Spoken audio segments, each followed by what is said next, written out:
네, 배우 이성균 씨가 사망했습니다. 인터넷에 뜬 연합뉴스를 비롯한 한국 언론의 부고 기사 제목이 마약 혐의 배우 이성균 숨진 채 발견, 마약 투약 혐의 배우 이성균 차량에서 숨진 채 발견.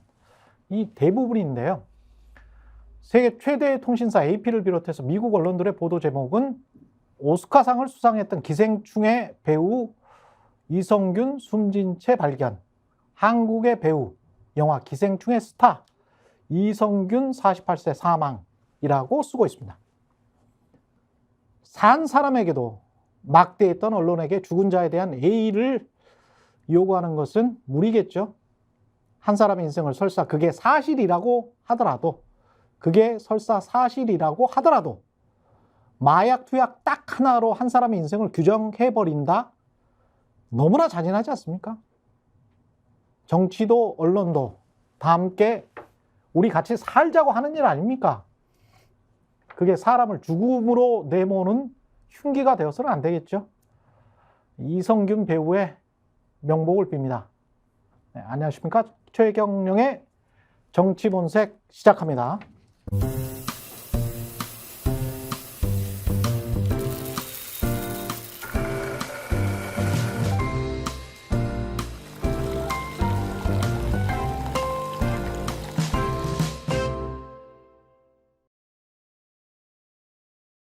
네, 정치본색 오늘도 뜨거운 이슈들 짚어보겠습니다. 김종욱 전 청와대 행정관 나와 계시고요. 장성철 공론센터 소장 그리고 정계한 정치평론가 나와 계십니다. 안녕하세요. 네, 안녕하세요. 예, 이성균 배우 사망과 관련해서는 당장에 이제 검경의 행태나 특히 언론의 그동안의 고질적인 관행처럼 돼 있는 것들 또다시 질타를 받고 있습니다만은 이게 뭐 수십 년 동안 정말 안 고쳐지네요.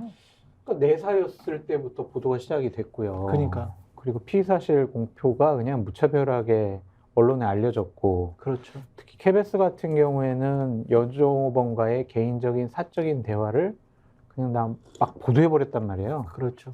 깜짝 놀란 일들이 너무나 많았었다. 이성균 배우가 어떤 여종호범과 불미스러운 일을 저지르고 마약 투약 혐의가 있는 것은 분명히 잘못했어요. 근데 아까 최경영 앵커님 말씀하신 것처럼 한 사람의 인생을 그렇죠. 아직도 확정되지 않은 범죄 사실로 저렇게 보도하는 것이 맞는 것인가, 좀 그런 생각이 듭니다. 저도 마찬가지입니다만 제부터 헌법 정신이 막 무너져 내려가는 것 같아요. 예. 그러니까 인권을 보장하는 것이 인권. 예. 민주주의 국가에서 핵심적인 가치인데 어느 순간 언론은 그런 어떤 인권적 가치라고 하는 것보다는 선정성 또는 어떤 권력의 방향에 맞게 논조를 맞추는 문제가 생긴 것 같고요. 또 하나는 무죄 추정의 원칙이 어느 순간부터 사라져 버렸어요. 이 검찰 국가에서 헌법은 적어도 최종심에서 확정이 됐을 때 유죄를 인정하는 것인데 그냥 검찰에서 얘기하면 유죄가 돼버리는 상황. 그러니까 그때부터 인권이 유린당하는 사태가 벌어지고 있다. 이미 날개니 지키는. 네, 그렇죠. 예. 전 그래서 한국 사회가 민주주의가 이제 한쪽으로부터 무너져 가고 있는 것이고 그 상징적인 징표 중에 하나가 이성균 배우라는 생각이 들어서 좀 답답한 심정입니다. 조사 과정의 여러 가지 내용들을 누가 이걸 퍼뜨렸습니까? 기자들이 정말로 추적 취재해서 확인하고 보도한 겁니까? 아니면 경찰이 의도적으로 검찰의 지휘를 받고 뿌려버린 것이냐? 야, 이성균 걸렸으니까 저는 평소에 행실 좋지 않던데 이번에 어떻게 해보자라는 예단과 편견이 있지 않았느냐? 자, 피의사실 공표를 누가 했는지에 대해서 명확하게 좀 물어야 될 것 같고요. 그리고 KBS 보도 사생활로 대화했던 내용을 공영방송 KBS가 정말 트는 것이 그게 국민의 공익을 위해서 맞는 것이냐? 이성균 개인의 사적 대화를 알고 보니 이놈이 실장하고 뭔가 은밀한 대화를 했네? 마약을 했을 수도 있겠네? 실제로는 그런 추정도 아닌 것을 그렇게 함으로써 한 배우를 그냥 난도질한 거 아닙니까? 공영방송이. 그래서 얻은 게 뭐죠? 무엇을 얻은, KBS가 얻은 게 무엇이며 경찰이 얻은 게 무엇이냐고. 이런 질문을 던지면 오늘 세상을 떠난 이성균은 나의 문제일 수도 있고 KBS의 문제일 수도 있고 보도한 기자의 문제일 수도 있다. 당신이 만약 그 대상이 됐을 때 이것을 인정할 것이냐. 좀 이따 물어볼 필요가 있을 것 같습니다. 시기도 좀 마뜩지가 않은 게 시기도 좀 이상하단 말이죠. 왜냐하면 10월 11일 날 강서구청장 보궐선거가 있었고 10월 12일부터 그게 대대적으로 보도가 되면서 완패를 했잖아요. 그러면서 국민의힘 특히 윤석열 대통령에게 치명적인 타격을 입혔는데 그 이후에 한 8일 정도 지나서부터 보도가 시작이 됐거든요. 그리고 수사를 하고 있다라는 거를 소속사가 인정을 수사를 받고 있다라는 거를 소속사가 인정을 하기 시작을 했고 그런 것들이 지금 정기환 대표, 정기환 평론가 말씀하신 대로 뭔가 어느 쪽에서 한쪽에서 어떤 시기를 잡고 흘린 것 아닌가. 요 문제 하나 하고 마약 수사라는 게 보통 미국의 마약 수사면 카르텔, 멕시코 가서 그 마약을 뿌리는 놈들, 생산하는 자들의 본진을 습격을 하고 예? 군까지 투입해서 소탕하는 거잖아요. 네. 그리고 마약에 어떻게 해서 잘못 걸려든 사람들은 배우든 누구든 일반 시민이든 어떤 치료를 하는 그런 차원이 굉장히 많거든요. 그러니까 마약을 한두 번 어떻게 했어요. 그거를 가십거리로 이용하는 언론이 진짜 마약 소탕, 마약과의 전쟁에서 지금 뭔가를 하고 있는 건지 그 마약 생산하고 공급하고 판매하고 중국이든 필리핀이든 미국이든 멕시코든 그거 관련된 수사 결과는 나온 게 없는 것 같거든요. 그러면 본질은 사라지고 M1 사람들만 잡아가면서 그 뭔가 정치적으로 이용하고 있는 거 아닌가 그런 생각도 들고요. 그러니까 이제 어느 순간부터 한동훈 법무부 장관의 입에서 예. 마약 얘기가 나오기 시작하면서부터 어찌 보면 그게 이태원 참사 전후잖아요. 그렇죠. 그러니까 예. 이 정부의 항상 중요한 코드는 문제가 생길 때마다 마약과의 전쟁들을 얘기하면서 뭔가 사회적으로 강압적인 분위기를 만들어내는데 이건 뭐 현 정부뿐만 아니라 소위 이 권력층 자체가 정권 자체가 위기에 처할 때마다 이런 사건들이 계속 예를 들면 어떤 연예인을 중심으로 발생하면서 권력의 치부를 갖다가 가리는 형태의 일들이 많았었죠. 근데 그냥 그리고 흐지부지 끝나버렸던 그러니까 그 실체를 밝히지 않으니까 아주 좋은 거죠. 그냥 검찰이나 경찰에서 어떤 캐비넷에서 가지고 있는 내용도 가지고 있다가 어느 순간 그런 일이 벌어졌을 때 그냥 몰래 훌쩍 기자들한테 뿌리고 언론은 그거 갖다 계속 확대 재생산해서 엄청나게 큰 문제가 있는 것처럼 얘기하고 끝까지 얘를 물어뜯고 이성균 배우 같은 경우도 끝까지 물어뜯은 거잖아요. 그렇죠. 없다. 그랬더니 뭐 양이 적다. 별의별 얘기를 다 하면서 이제 음성으로 나오고 하나는 네. 중립으로 나왔기 때문에 알 수가 없다라고 나왔기 때문에 양성으로 나온 건 없었어요. 이제까지는. 예. 그래서 그런 식으로 예를 들면 끊임없이 이슈를 만들어내는 방식을 통해서 한 배우가 저런 아주 극단적인 선택을 할 수밖에 없는 상황을 만들어낸 건 저는 어떤 형태로든지 우리 사회가 가지고 있는 어떤 이런 사건들을 정치적으로 활용하는 것과 연관돼 있을 수밖에 없다라고 하는 의심을 그러니까 확인이 안 되니까 이 말씀을 제대로 못 드리겠습니다만 그런 추정이 충분히 가능한 거죠. 말씀하신 것처럼 마약의 근본적인 유입을 막아내거나 아니면 말씀하신 뭐 어떤 특정 지역에서 마약이 만약에 창궐한다라고 얘기하면 그 특정 지역에서 그것들을 안으로 예를 들면 집어넣는 이런 예를 들면 운반책이나 이런 것들을 잡는 수사들은 본질을 소탕해야지. 전혀 벌어지지 않고 있는 상황이고 오히려 특정인들이 그냥 어떤 마약을 했다 안 했다라고 하는 얘기에 선정적인 뉴스만 가지고 얘기를 하니까 마약은 계속 확산되고 있는데 이슈와 관련해서는 마약을 없애는 문제가 아니라 그냥 재미삼아 선정적인 보도 양태가 돼버리니까 저는 이런 양태들에 대한 근본적인 해결책은 말씀하신 소위 미국이나 해외 같은 방식의 마약 소탕의 방식으로 가야 되는 것이고 또 마약이라고 하는 것이 잘못된 범죄라고 하더라도 처음 마약을 접한 사람들에게는 그것을 치유하는 것이 더 중요한 문제인데 어느 순간부터 이제 낙인 찍기로 벌어지게 되면서부터 마약을 하는 사람들은 매우 무도한 사람처럼 얘기가 되는. 아니 그렇게 따지면 청소년들 아무것도 모르고 하는 마약한 사람들은 원래 무도한 사람입니까? 그런 거 아니거든요. 그렇죠. 저는 당했을 수도 있는 거거든요. 그렇죠. 당했을 수도 있는 거거든요. 근데 권력이 연예인 사건을 정치적으로 어려움에 처했을 때 이용하는 거 아니냐 이러한 비판은 과거 정권부터 계속 있었던 것 같아요. 문재인 정권에서도 정권이 좀 어려움에 처했을 때 뭐 장자연 씨 사건이라든지 버닝썬 사건이라든지 이런 것을 통해서 좀 뭐 관심을 좀 돌리려고 했던 거 아니냐 그런 비판 많이 받았었거든요. 그러니까 이게 정권 차원의 문제인지 아니면은 검찰이나 경찰에 계시는 분들이 항상 이러한 판단과 노하우를 갖고 정권을 도와주려고 하는 것인지 뭔지는 잘 모르겠는데 지드래곤 씨 같은 경우에는 이미 많은 대중들에게는 그래도 마약 하지 않았을까? 저 정도로 뭐 검찰에서 소환조사, 경찰에서 소환조사하고 뭐 다 뭐 털 같은 경우 다 그냥 제모를 했다라는 걸 보면 네. 뭐 감추려고 했던 거 아니야? 이런 식의 음모론이 또 많이 퍼지잖아요. 그랬죠. 그러니까 지드래곤 씨 같은 경우는 이제 마약 퇴치에 또 기부도 하고 이런 음. 식으로 이미지 쇄신을 하려고 하는데 이러진 않았으면 좋겠어요. 그냥 누구를 믿고 또한 정권을 어려움에서 구해주려고 연예인이나 다른 좀 선정적이고 자극적인 사건을 통해서 관심을 돌리려고 하는 것은 특히 좀 옳지 않은 것 같아요. 정권을 떠나서. 국가 권력이 황색 저널리즘, 옐로 저널리즘, 선정 언론 이런 것과 다르지 않습니까? 예. 근본적으로 절제돼 있어야 되고 균형감도 유지해야 되고 법과 원칙이라는 것이 모든 사람한테 공통적으로 적용될 수 있도록 집행하는 기관이지 않습니까? 그러면 설사 세상에서는 이성균 배우에 대해서 지드래곤에 대해서 많은 관심을 가지고 대중들이 흥분을 하더라도 더욱 절제된 상황에서 비밀을 유지하고 사생활을 보호하고 그렇죠. 개인의 인권을 지켜주면서 실체적 진실이 무엇이냐를 가지고 최종적으로 발표하는 것이 당연하죠. 그러라고 세금 받는 거예요? 세금도 네. 주는 것이고 그게 공권력이 근본적으로 국가를 유지 운영하는 국민으로부터 위임받는 권한의 행사라고요. 엉터리지 않습니까? 비사실 공표 다 했지 않습니까? 마지막에 이분이 세상을 떠나기 전에 19시간 동안 경찰의 수사를 받았어요. 해도 나오는 게 없어요. 다 음성이에요. 그러면 어떻게 해야 됩니까?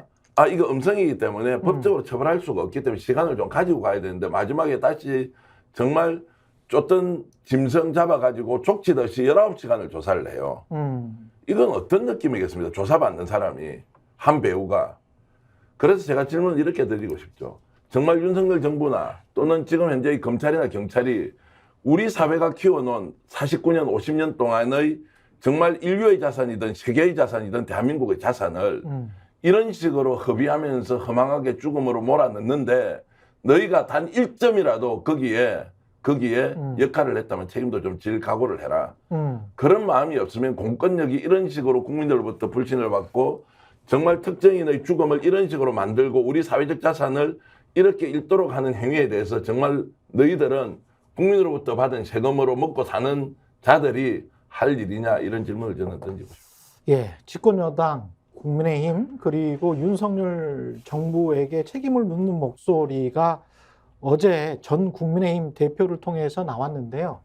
이 주요 부분을 한번 듣고 이준석 전 대표의 탈당 그리고 창당 앞으로의 일정에 관해서 좀 이야기를 나눠보겠습니다.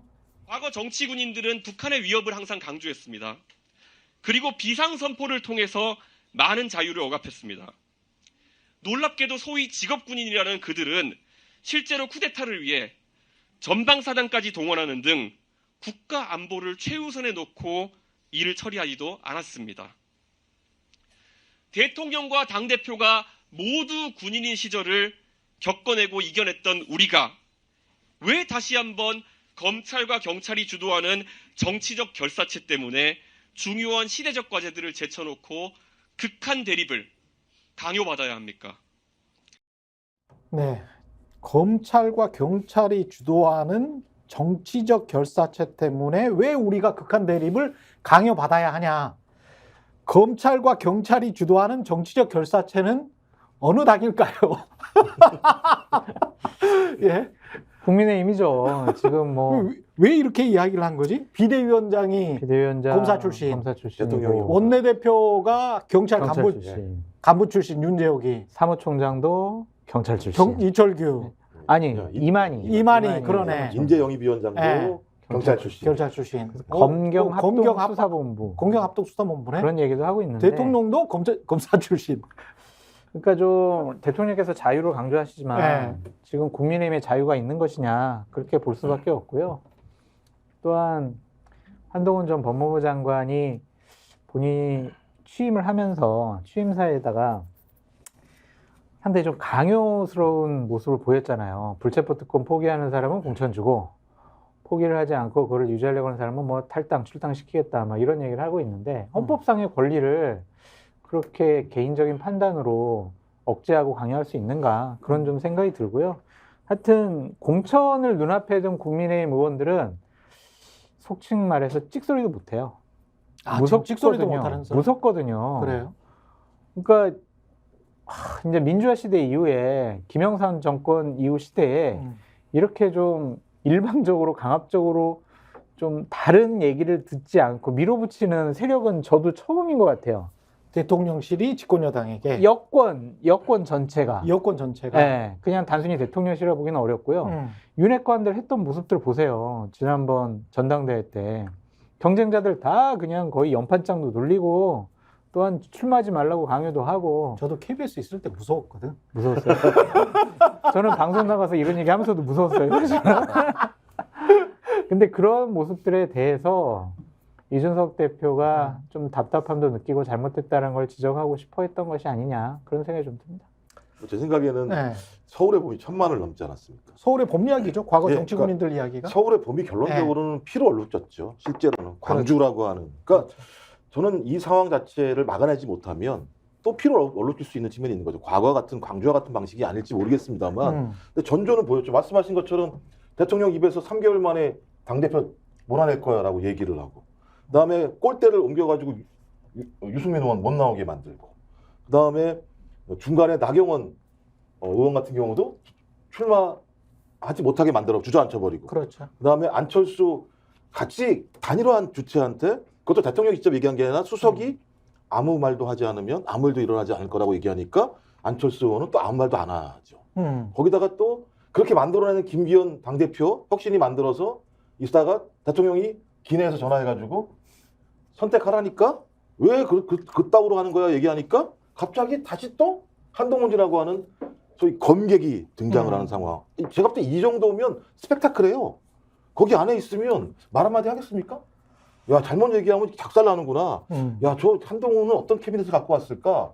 내가 말 잘못하게 되면 그냥 말로 얘기를 하는 게 아니라 뭔가 와가지고 수사하지 않을까?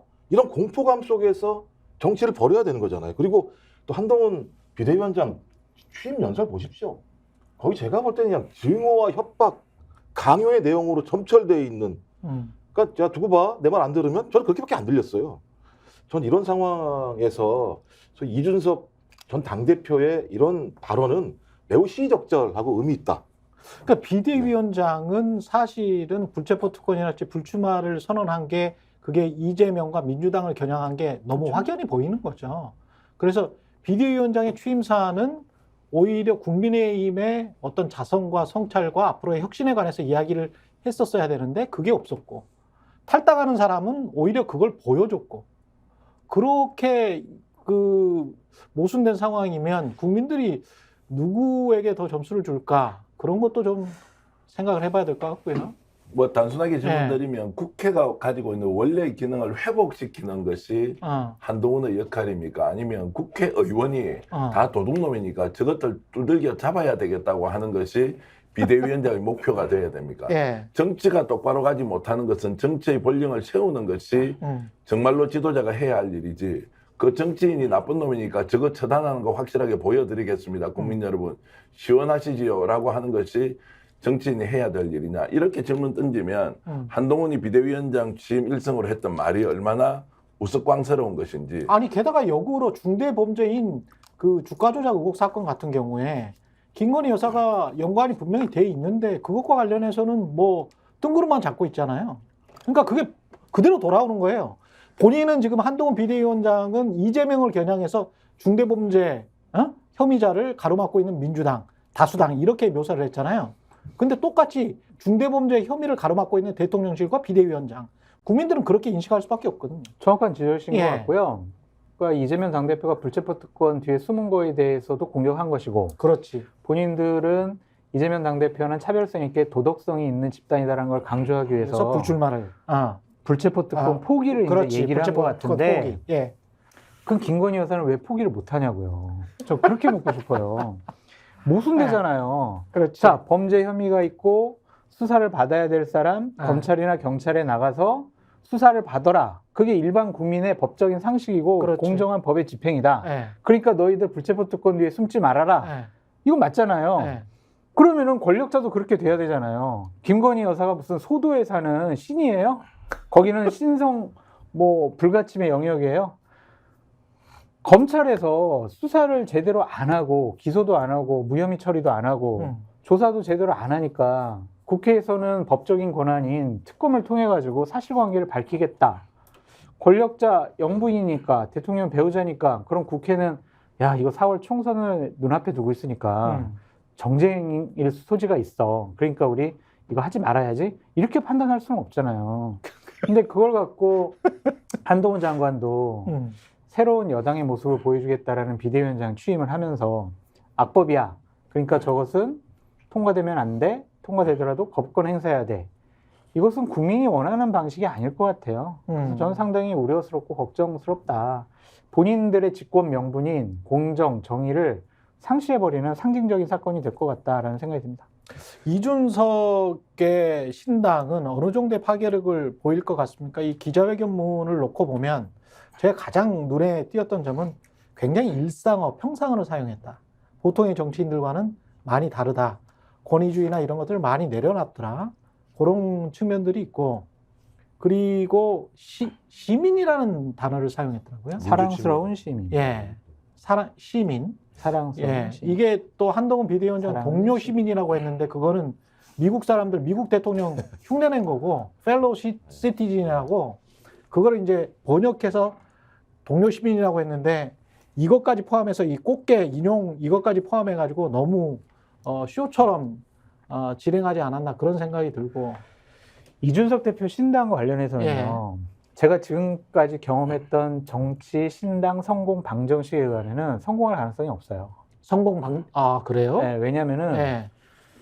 영남과 호남이라는 지역을 기반하지 않은 정당이 과연 대한민국에서 성공한 사례가 있느냐? 없어요. 있어요? 없잖아요. 어디 떠오르지는 않네. 없어요. 예, 떠오르지는 않아. 없어요. 예. 그리고 보수냐 진보냐 예. 이런 이념을 확실히 구분을 예. 하지 않은 정당이 성공한 적도 없고 예. 유력한 대권 주자가 없는 정당도 성공한 적이 없습니다. 음. 신당 성공의 필수적인 세 가지 요소가 이준석 신당에게는 없어요. 그러니까 과거의 정치적인 방정식으로 문법으로 해석을 해보면 가능성이 어렵다. 성공 가능성이 어렵다. 불가능하다. 그렇게 볼 수밖에 없는데 시대도 많이 변했고 국민들이 문재인 정권, 윤석열 정권 지나면서 지역에 기반한 양 호남과 영남이라는 그런 지역주의 정당의 양 극단적인 정치에 대해서 신물나게 생각하시는 분들이 많이 있기 때문에 어느 정도 좀 성공할 여지는 있지 않을까? 그렇게 기대를 하는 거죠. 그래서 몇 석? 네? 그래서 몇 석? 몇 석이요? 예.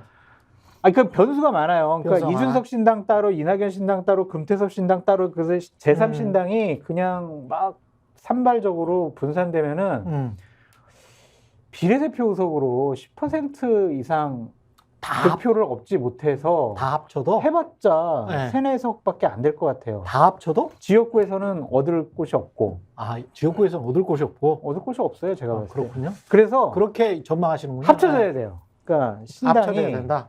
뭐 무소속 연대를 하든지 아니면 신당 연대를 하든지 해가지고 한 태율 안에 모여 있는 모습, 한 울타리에 있는 모습을 보여야 국민들이 그래 제3신당 하나로 몰아주자 이러지 따로따로 분열해서는 어려워요. 정겸 대표님. 내일 바로 선거하면 뭐 조금 전에 말씀하신 대로 될 거고요. 뭐 이준석 신당이 출범할 때부터 독립적으로 뭔가를 개척해 나갈 수 있다고 저는 생각하지 않았고요. 결국 이제 독립 변수는 한동훈 비대위 체제가 어떻게 되느냐 이 문제이니 예. 지금 비대위원들의 인선 한번 보십시오. 비대위원들이 지금 이제 아직 소개가 되지 않는데 모든 비대위원들에게 기자들이 질문할 거예요. 김건희 특검법 어떻게 해야 되냐고. 명품백 사건 수사해야 되느냐 말아야 악법입니다. 악법이라고 이제 주장을 하겠지만 그러면 지금 7, 8, 9 세대로 했던 70년대, 80년대, 90년대 세대가 비대위원으로 들어가 있다고 치면 자, 이 사람들이 대답을 특검법 이거 악법이에요. 김건희 명품백 그거 가짜뉴스 예를 들어서 함정 뭐 취재였다. 이렇게 하는 순간 7, 8, 9가 안 되는 거예요. 참신함이 떨어져 버린다. 자기 존재감이 아예 없어지는 거지 않습니까? 그 이유는 뭡니까? 본 그대로 있는 그대로 사실대로 국민들에게 솔직하게 이야기하고 그렇지. 예. 여기에서 새로운 돌파구를 찾겠다는 것이 일종의 모토가 될 텐데 거기에서 얼마나 많은 파열이 생기겠느냐. 그러면 저는 한동훈 비대위 체제가 안정적으로 오래 갈 수 없다고 저는 보는 쪽이고요. 그 과정에서 어저께 이준석 전 대표가 했던 그런 비전과 목표를 비록 부족하지만 계속 견제하고 저는 꾸준히 그냥 가고 있으면 된다. 하늘이 아마 점지를 해줄 것이다. 안 되면 이미 망한 거고 될 길이 열리면 당신을 통해서 열리는 것이 아니라 국힘 내부에서 파열이 생기고 그 에너지가 이준석 쪽으로 갈 수 있다라고 저는 생각하기 때문에 때를 기다리면 된다. 예, 내일 투표하면 지금 말씀하신 대로 되지만 좀 더 가보면 상황은 달라질 수 있다고 저는 봅니다. 김종욱 행정관님? 저의 관심은 저는 좀 이준석 전 당대표의 관심은 그렇게 크지 않아요. 크지 않다. 저는 이제 뭐냐면 예. 이 한동훈 체제가 완주할 수 있을까가 전 더 관심이 많은 상황입니다. 말씀하신 것처럼 산이 너무 많아요. 그리고 산을 넘으면 또 깊은 물이 있어요. 김건희라고 하는 깊은 물이 있습니다. 항상 보면. 아니 선거도 한 100일밖에 안 남았는데 네. 완주를 못하면 어떻게 돼요? 아까 말씀하신 것처럼 그 네. 악법이라고 얘기를 하는데요. 어. 아까 본인이 얘기한 동료 시민의 70%가 악법이 아니라고 얘기하는 거지 않습니까? 수사해야 된다고 얘기하는 것이고 네. 그다음에 통과가 되면 거부권 행사하지 말라고 동료 시민들이 70%가 하지 말라는 것 같다 지금 하는 거잖아요. 동료 시민들이. 그렇잖아요. 동료 시민들이 하지 말라는 거지 않습니까? 그렇게 본인이 좋아하는 동료 네. 시민들의 70%가 하지 말라는 짓을 하고 있잖아요. 그러네. 어떻게 표를 달라고 얘기합니까? 그러네요. 거기다가 1월 달에 손준성 검사 고발사주 문제와 관련해서 공수처가 5년 구형을 때렸습니다. 유죄 판결이 나면 손준성 검사가 할 일 없이 그거 고발사주를 왜 하겠습니까? 누구한테 사주 받았겠습니까? 대통령일 수밖에 없는 거지 않습니까? 그럴 때마다 계속 물어볼 거 아니에요. 한동훈 비대위원장한테 어떻게 해야 됩니까? 김웅원한테 물어보십시오. 예? 누구요? 김웅원한테 물어보십시오. 이렇게 물을 타지 마시고요. 그래서 이렇게 물어봤을 때 한동훈 비대위원장이 계속 예를 들면 대통령을 옹호하면 네. 한동훈 체제 아래에서 공천 많은 사람들이 성공할 수 있을 거라고 생각하겠습니까? 그 순간부터 이탈이 시작되겠죠. 조금씩.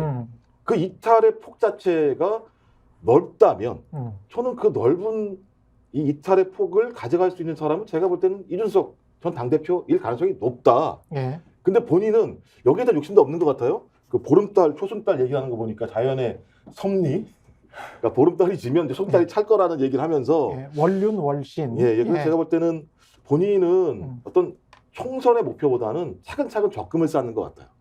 더 먼 것을 위한 적금을 쌓는 것이 본인에겐 더 보탬이 된다라고 생각하는 것 같고요. 속으로는 분명히 대권을 노리고 있는 것 예, 같습니다. 예. 그래서 예. 적금을 매달 잘 넣으면 되는 거죠. 그냥 한 방에 뭐 터뜨리겠다고 생각하는 순간 깨지죠. 왜냐하면 이준석 전 당대표 완전히 해성까지 올라온 거잖아요. 그렇죠. 그때만 하더라도 뭐 네. 세상이 무서울 게 없었는데 그냥 져버리잖아요. 대통령 말 한마디에 그냥 져버리잖아요.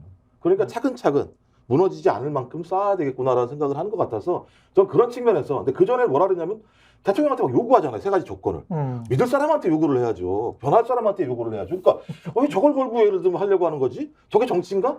저는 그런 측면에서 계속 비판적이었던 거예요. 윤석 전 당대표에 대해서. 근데 이번에 하는 얘기를 들어보니까 제가 볼 때는 차근차근 가려고 하는구나. 뭐 오케이. 그 장성철 소장님이 보시기에는 보수신당입니까? 진보신당입니까? 삼지대입니까? 보수신당이죠. 보수신당입니까? 그러니까 이준석의 정체성은 보수신당이다? 보수 우파의 플랫폼을 벗어나서 정치하기는 어려울 거예요. 그냥 아. 중도층을 좀 끌어들이는 예. 그러한 보수 개혁신당의 형태를 띠지 않을까라는 좀 생각이 들고 본인도 뭐 진보 쪽이나 민주당 쪽에 뭐 그렇게 그쪽에서 주장하는 것에 대해서 찬성하는 것 같지도 않고 그쪽에 네. 있는 분들과 뭐 우정을 나누는 것 같지도 않거든요. 그래서 진영을 넘어서 정치를 하지 않을 것 같다는 좀 생각이 드는데 예. 한동훈 체제가 흔들린다라고 우리 정계한 평론가님 말씀하셨는데 그거는 외부 요인이 아니라 내부 요인일 가능성이 높아요. 내부. 2가지 요인인데 하나는 민주당이 한동훈 비대위원장 가만두겠어요? 진짜 아마 탈탈 털 거예요. 그래서 법무부 장관이었을 때 인사청문회 그 정도 수준이 아니라 정치인 한동훈으로서 검증받아야 될 것들이 너무나 많거든요. 개인적인 문제, 그렇죠. 뭐 지금 법무부 장관 하면서 했던 여러 가지 얘기들과 지금 모순된 말과 행동들 그런 것들에 상당히 취약해질 수밖에 없다. 그런 생각이 좀 들고요. 또 하나는 한동훈 스스로 갖고 있는 엘리트주의가 자칫 잘못하면 한동훈을 망칠 수 있지 않겠느냐라는 네. 좀 생각이 들어요. 네. 그러니까 불출마 선언 같은 경우도 어느 누구하고도 상의하지 않았고 그 자리에서 그냥 얘기한 거라고 하더라고요. 아, 그래요? 저러한 독단적인 판단에 의한 메시지가 자칫 잘못하면 당을 되게 어렵게 만들 수가 있다. 정치인들에 대한 불신이 너무나 심하잖아요. 음. 한동훈 비대위원장이나 윤석열 대통령이나. 음. 그러니까 정치인들이 하는 조언 같은 경우에 듣지 않을 가능성이 좀 높다고 봐요. 예. 그런 구태의연한 의견, 뭐 생각, 판단, 내가 새롭게 한번 바꿔보겠다라는 음. 오만한 엘리트주의에 빠져 있을 것 같아요. 내가 선택하고 내가 근데 판단하는 것은 옳아. 윤석열 대통령은 신뢰할 만합니까? 한동훈 입장에서는?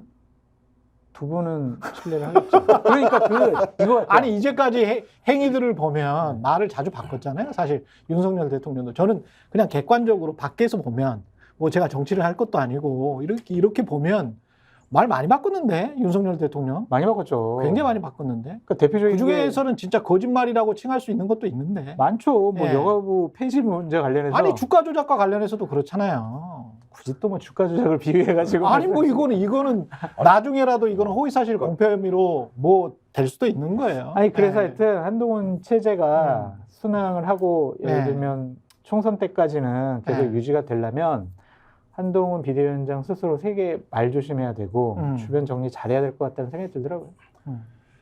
그 코미디 같은 세상이 벌어지고 있는데 우리는 코미디가 아닌 현실로 다 받아들이고 있어요. 대통령이나 한동훈 비대위원장이 거짓말을 밥 먹듯이 한다. 아니 또 뭘 밥 먹듯이 해요 또 자, 이 이렇게. 말은 그러니까 허위사실 공표가 될 수 있으니까 네. 밥 먹듯이는 아니지만 자주 한다. 명예훼손. 자, 명예훼손 이미 뭐 제가 물 마시듯이 한다. 제가 이렇게. 조사를 받고 있으니까 맛있듯이 한다.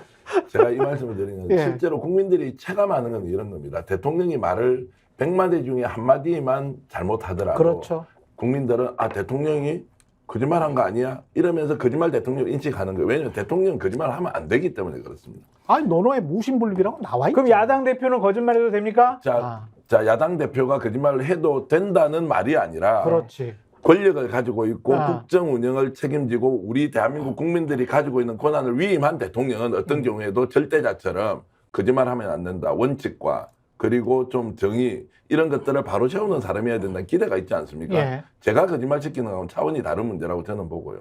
그러면서 말이 너무 많이 바뀌어왔고 그 상황을 다 아무것도 아닌 것처럼 국민에게 믿으라고 지금 강요하고 언론이 총동원이 되어서 어제 제가 정말 보수 언론 방송까지 포함했어요.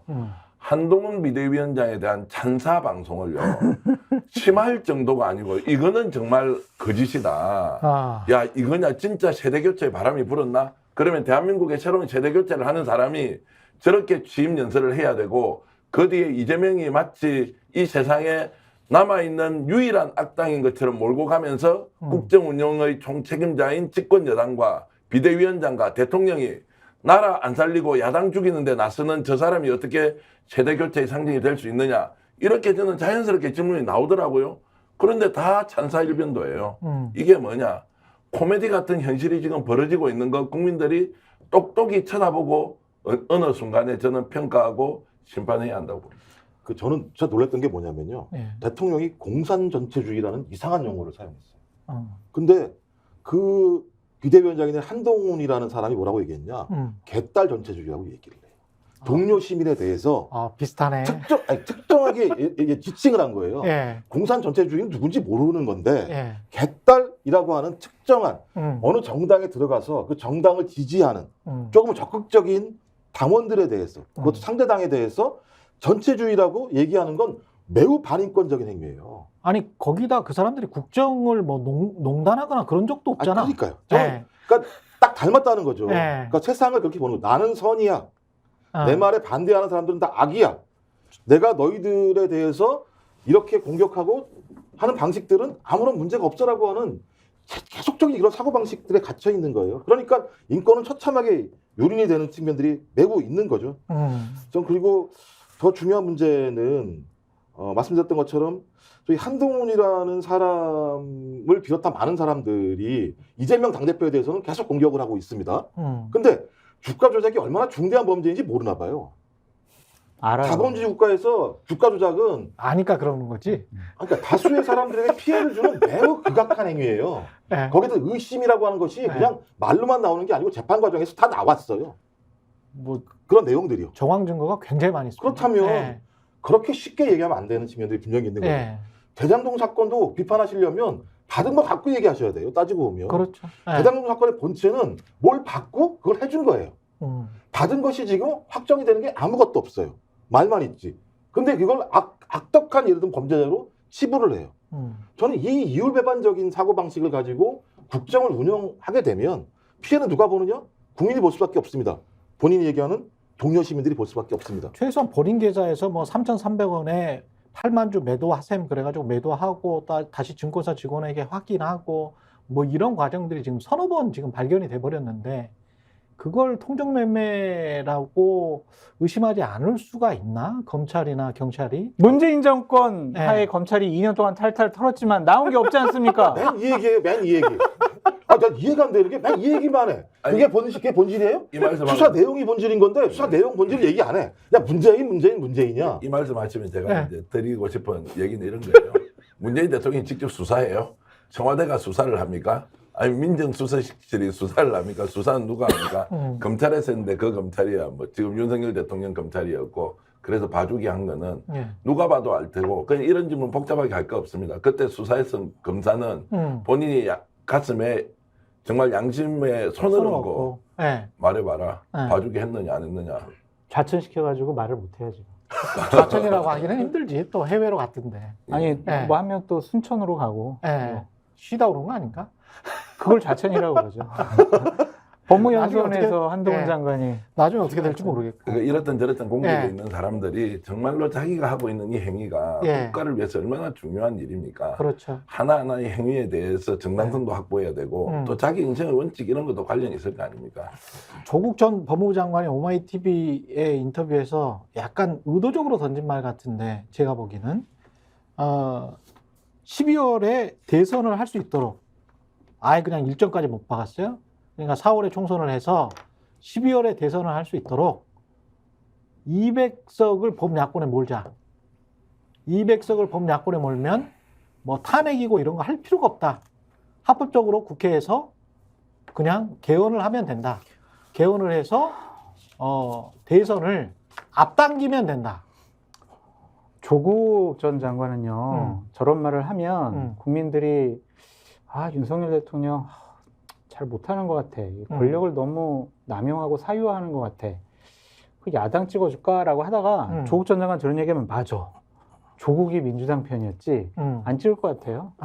전혀 도움이 안 될 것 같습니다. 예. 조국 전 장관 가족과 관련된 재판 잘 준비하시고 제발 좀 인정을 하셨으면 좋겠어요. 뭐 입시 비리, 사모펀드 비리 유죄 받았잖아요. 정경심 교수 아직도 감옥에 있잖아요. 근데 뭐 그렇게 잘났다고 이런 식으로 나와가지고 윤석열 정권을 공격을 합니까? 자기가 도덕성으로 깨끗하지도 않고 여러 가지 비리, 잘못된 일들을 많이 저질렀는데 어떻게 다른 사람한테 너희들 잘해라라고 할 수가 있겠어요? 이거는 조국 전 장관은 일단은 재판부터 마치고 나서 정치적인 발언을 해라 그렇게 말씀드리고 싶습니다. 예. 조국 전 장관은 지금 상황을 이제 이렇게 보는 거죠. 지금 현재 윤석열 대통령과 한동훈 비대위 체제로 가면 100석만 넘기더라도 이 사람들은 앞으로 남아있는 3년 동안 마음대로 국가를 통치 또는 지배할 것이다.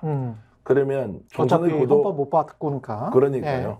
총선을 이렇든 저렇든 200석이라는 기준으로 명확하게 전선을 형성하고 그렇게 해서 탄핵까지 가능한 의석을 야권이 확보하느냐 아니냐 이 게임으로 가지 않으면 지금 이 순간에 다수당을 누가 차지냐 이 게임으로 가는 것은 아무런 의미가 없다. 의미가 없다. 의미가 없다. 이런 이제 규정을 하는 거고요. 지금하고 똑같은 상황이 된다. 그렇죠. 예. 그래서 이렇게 3년 갈 것 같으면 차라리 뭐 150석 누가 하든지 아무 의미가 없으니까 그러네. 200석이라는 명확한 기준을 채워놓고 국민이 양자택일을 해야 된다. 그렇지 않으면 윤석열한테 남은 3년을 맡기든지 아니면 지금 끝을 내든지 이렇게 명확하게 좀 구도나 전선을 이렇게 이제 설정했다고 저는 보고 있죠. 아니 저도 윤석열 정권에서 많은 것을 지금 피해를 당해가지고 내가 이게 보수파 사람이긴 하지만 국민의힘을 찍어야 되나 막 그런 고민이 있거든요. 찍지 마세요. 그러면 되죠. 그런데 조국 전 장관이 이런 얘기를 하면은요, 예. 이건 안 되겠다. 그래도 보수파니까 국민의힘 찍어줘야 되겠다. 그런 생각이 들 정도예요. 그러니까 여기서 보수 우파는 그 어떤 정치적 이념적 스펙트럼이에요? 아니면 부정부패와 관련한 단호한 거야? 나는 부정부패와 관련해서 단호한 거는 진보나 보수나 다 똑같다라고 생각하거든. 이렇게 말씀드려볼게요. 국민의힘은 제가 생각하는 보수파가 아닌 것 같아요.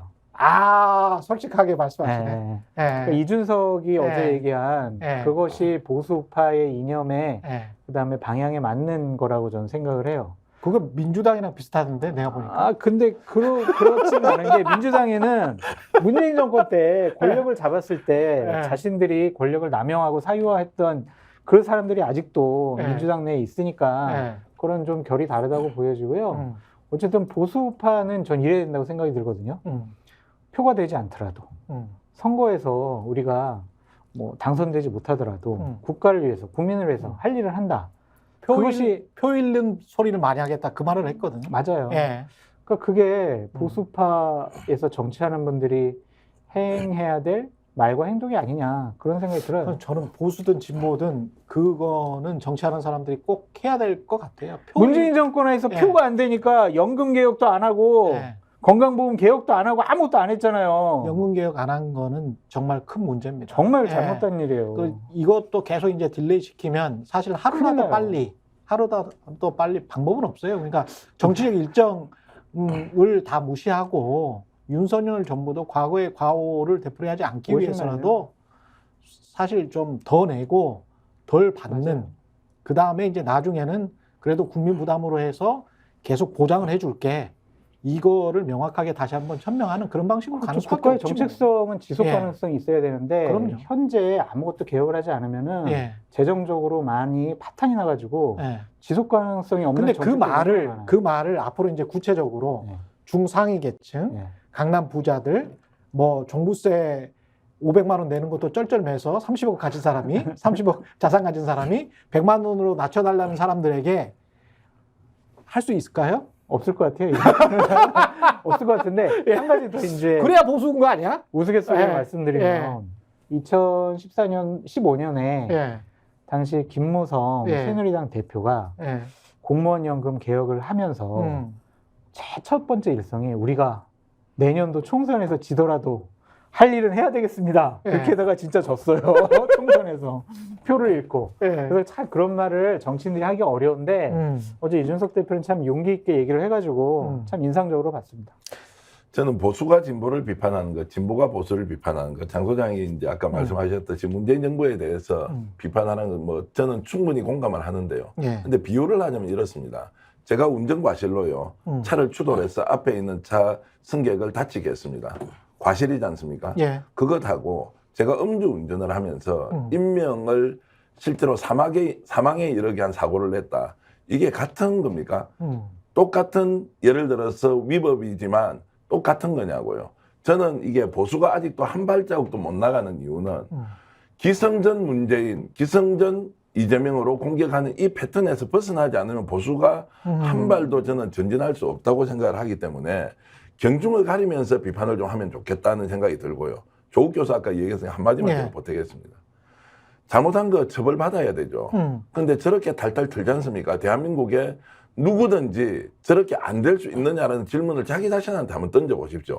4년 동안 한 가족을 모든 것을 먼지털이식으로 다 수사를 해서 한 건이라도 걸리면 언론에 피의사실 공표하고 기소하고 재판받게 하는 이 과정이 과연 정상적인 국가에서 법을 집행하는 권력이 해야 될 행위냐. 이런 면에서 보면 저는 조금 전에 말씀드렸듯이 어떤 사고냐, 어떤 사고의 내용이냐는 가지고 반드시 저는 구분하는 눈이 필요하다고 근데 생각합니다. 정기현 평론가님 말씀 맞는데요. 정말 털면은 다 나올 수 있겠죠. 하지만 적어도 공직을 했던 사람이라면 법원에서 그것이 잘못됐다라고 판결이 내려지면 죄송합니다. 잘못했습니다. 라고 했어. 국민들 앞에 사과해야 되는 부분이 있어요. 수차례 했어요. 술자리했죠. 근데 아직도 네. 잘못하지 않았다고 했어요. 아니 누가요? 했어요. 아니 근데 얼마 전에도 조민에 대해서도 네. 조민이 억울하다 네. 이런 식으로 하고 또한 정경심 교수가 저렇게 대법원 확정 판결 받았는데도 네. 계속 억울하다라는 입장이에요. 아니 사과는 했는데 사과는 몇 수차례 했는데. 그게 명확하게 네. 자 사모 입시 비리 저질러서 정말 죄송합니다. 네. 사모펀드 비리 저질러서 정말 죄송합니다. 잘못했습니다. 이게 아니라니까요. 그냥 재판을 아이들이 기소당하지 않을 때, 그러니까 검찰에서 조민 씨나 그 아들에 대해서 기소한다라고 수사한다라고 하니까 그때 그냥 뒤로 물러서가지고 약간 유감 표명을 한 정도지 이 정도면 명확하게 안 아니, 했어요. 저는 보수주의자 입장에서 네. 그러면 헌법을 망각하고 네. 국가 권력을 창탈한 박정희 전 대통령의 따님이신 박근혜 전 대통령은 그 쿠데타에 관해서 사과를 했습니까? 사과를 안 했죠. 그런 어마어마한 중대 범죄를 저지른 네. 아버지의 과에 관해서 지워버리려고 하고 역사 교과서도 바꾸려고 했잖아요. 기억나시죠? 나요. 예. 그러니까 뭐 근데 그거는 유야무야하고 국민의힘은 지금 우리는 전두환의 직계가 아니고 그 후손은 아닌데 근데 박정희 전 대통령과 관련해서는 늘 참배는 간단 말이지. 근데 전두환은 박정희를 따라한 것이고 박정희 쿠데타를 할 때 육사생도들 데리고 호위무사들처럼 길거리에서 퍼레이드 한 걸 주도한 사람이 전두환이고 그 전에 길거리에서 퍼레이드 하기 전에 전두환이 너 나 비서해라. 이미 뭐 다 증언이 나온 역사적인 사실이잖아요. 그 전두환과 노태우를 네. 감옥에 보낸 사람이 네. 김영삼 대통령이에요. 근데 김영삼은 왜 국민의힘 홈페이지에 안 나와? 국민의힘 홈페이지요? 걸어온 길에 보면 네. 1997년부터 돼 있어요. 왜 안 나오는지 모르겠는데 제가 그렇죠. 국민의힘 당원이 아니라서 그러니까 모르겠는데. 그게 이상한 거야. 네. 민자당에서부터 시작했으면 민정당이 있어야 되거든. 네. 민정당이랑 합친 거잖아요. 김영삼 대통령이 정권을 잡기 위해서. 그래서 민정당에 관한 사과나 과거에 대한 그 과오에 대해서 인정을 해야 되거든요. 역사적 기술을 해야 되는데 국민의힘에 걸어온 길 지금이라도 한번 찾아보세요. 홈페이지를 가봐서 보면 1997년부터 나와요. 그러면 국민의힘 전현직 의원들 다 저한테도 똑같이 말씀하시더라고. 우리의 시조세는 김영삼이다. 네. 그래서 우리는 떳떳하다. 네. 우리는 민주주의자다. 네. 그러면 김영삼이 가장 밑에 있어야지. 네. 그런데 왜 이해창부터 나오냐고. 글쎄요. 그건 IMF를 불러일으켜가지고 많은 국민들에게 어려움을 끼쳐서 그렇게 서술하지 않았을까라는 생각이 드는데 아니, 박근혜 전 대통령은 탄핵당했음에도 불구하고 나와. 나오죠? 그러니까 조국 전 이명박 전 대통령도 감옥 갔음에도 나와. 사진 나와요. 근데 가장 자랑스러워해야 할, 가장 자랑스러워한다고 전현직 의원들이 다 말하고 있는 김영삼 전 대통령은 홈페이지가 없어. 홈페이지에 없다. 걸어온 길에 한번 봐보세요. 걸어온 지금이라도. 길에요? 예. 찾아보겠습니다. 예. 그러니까 어쨌든 박근혜 전 대통령 왜 당신은 쿠데타에 대해서 사과를 안 했어? 탄핵당한 대통령하고 조국 전 장관을 비교하는 것도 좀 무리가 있어 보인다라고 좀 말씀을 드리고, 그러니까 여야를 떠나서 진영을 떠나서 이념을 떠나서 잘못한 건 잘못했잖아요. 입시비리 저지른 거 그거 잘한 거예요? 아니 그건 사과를 제가 했다니까. 조금만 말씀을 네. 사과를 아까 정확히 안 했다니까요. 그러니까 뭐냐면요. 우리가 이성균 배우에 대해 얘기한 게 뭡니까? 네.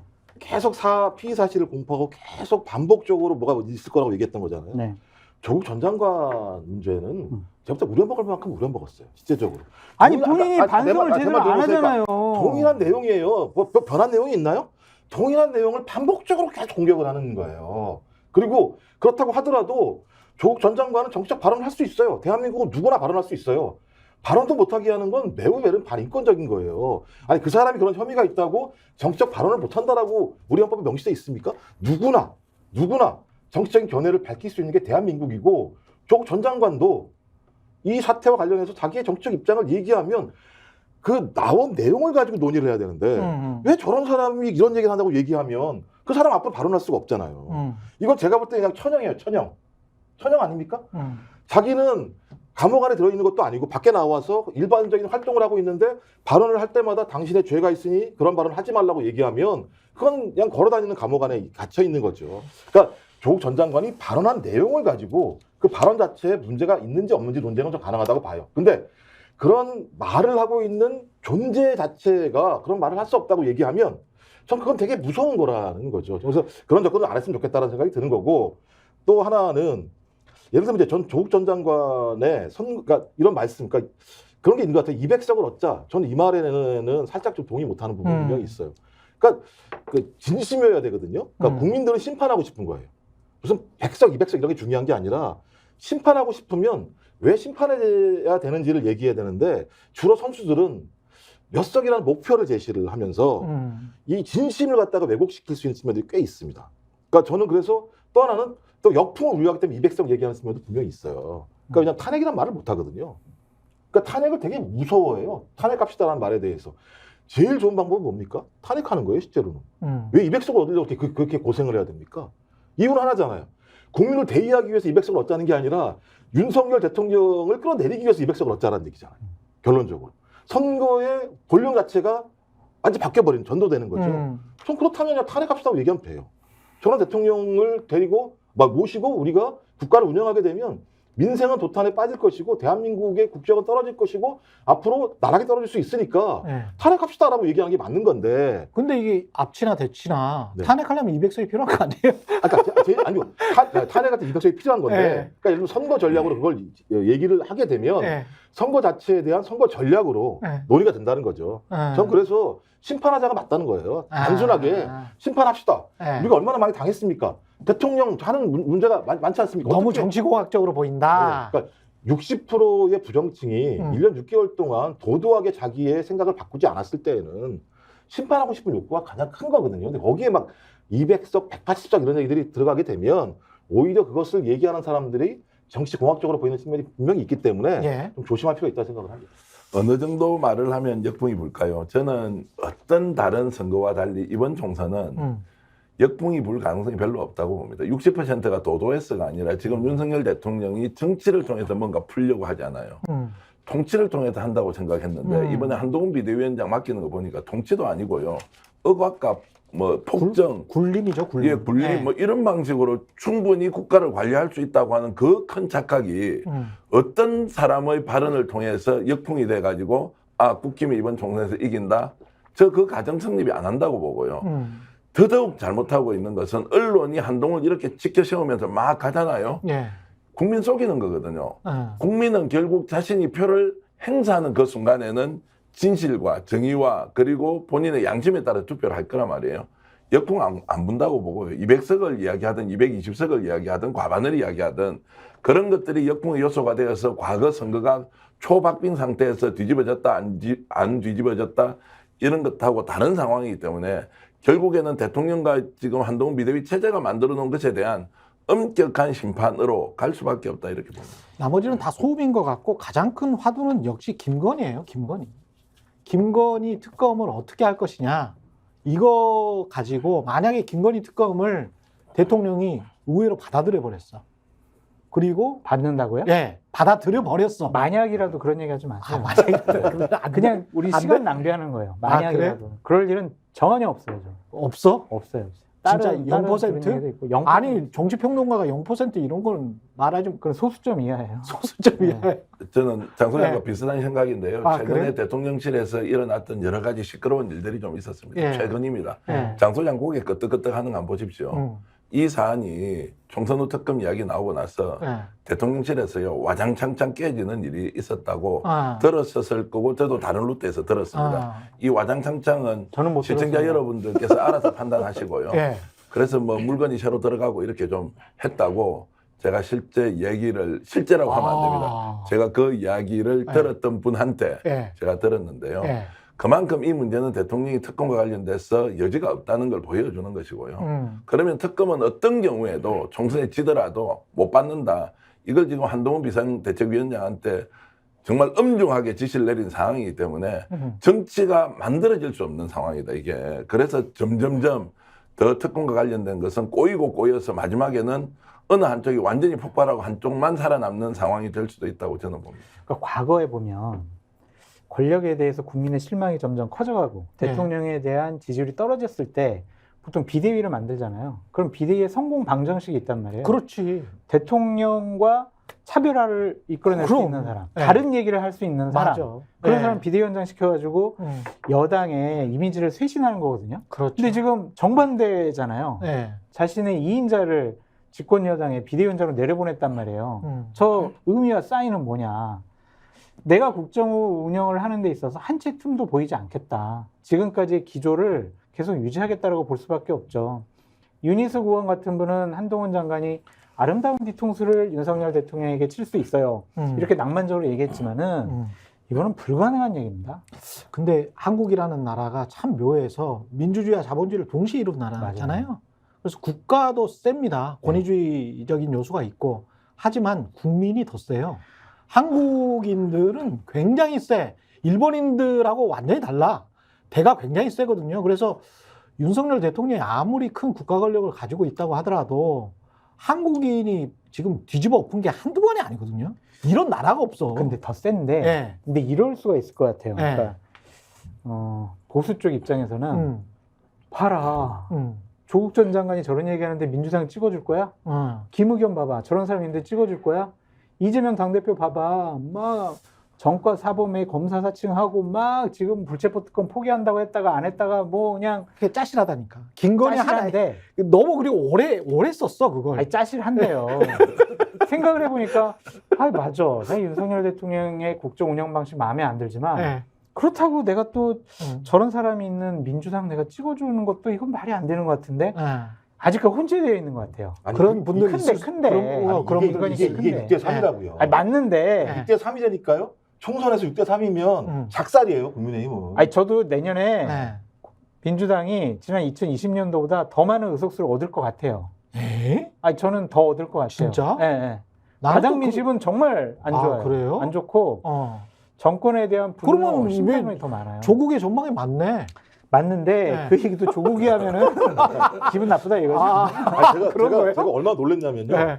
그러니까 제가 볼 때 대통령은 한동훈도 안 믿는 거예요. 제 생각에는. 왜냐하면 한동훈 비대위 취임하기 전에 총리, 비서실장 다 당정대 모여가지고 특검 안 받는다는 얘기를 했어요. 그러니까 예를 들면 취임하는 자에게, 그러니까 비대위원장에게 특검법에 대한 유연성도 주지 않은 거예요. 따지고 확실한 보면. 메시지를 야, 줬구나. 우리가 다 총리, 비서실장, 그다음에 당에서 와서 다 결정하게 특검 못 받는다고 결정한 거잖아요. 예.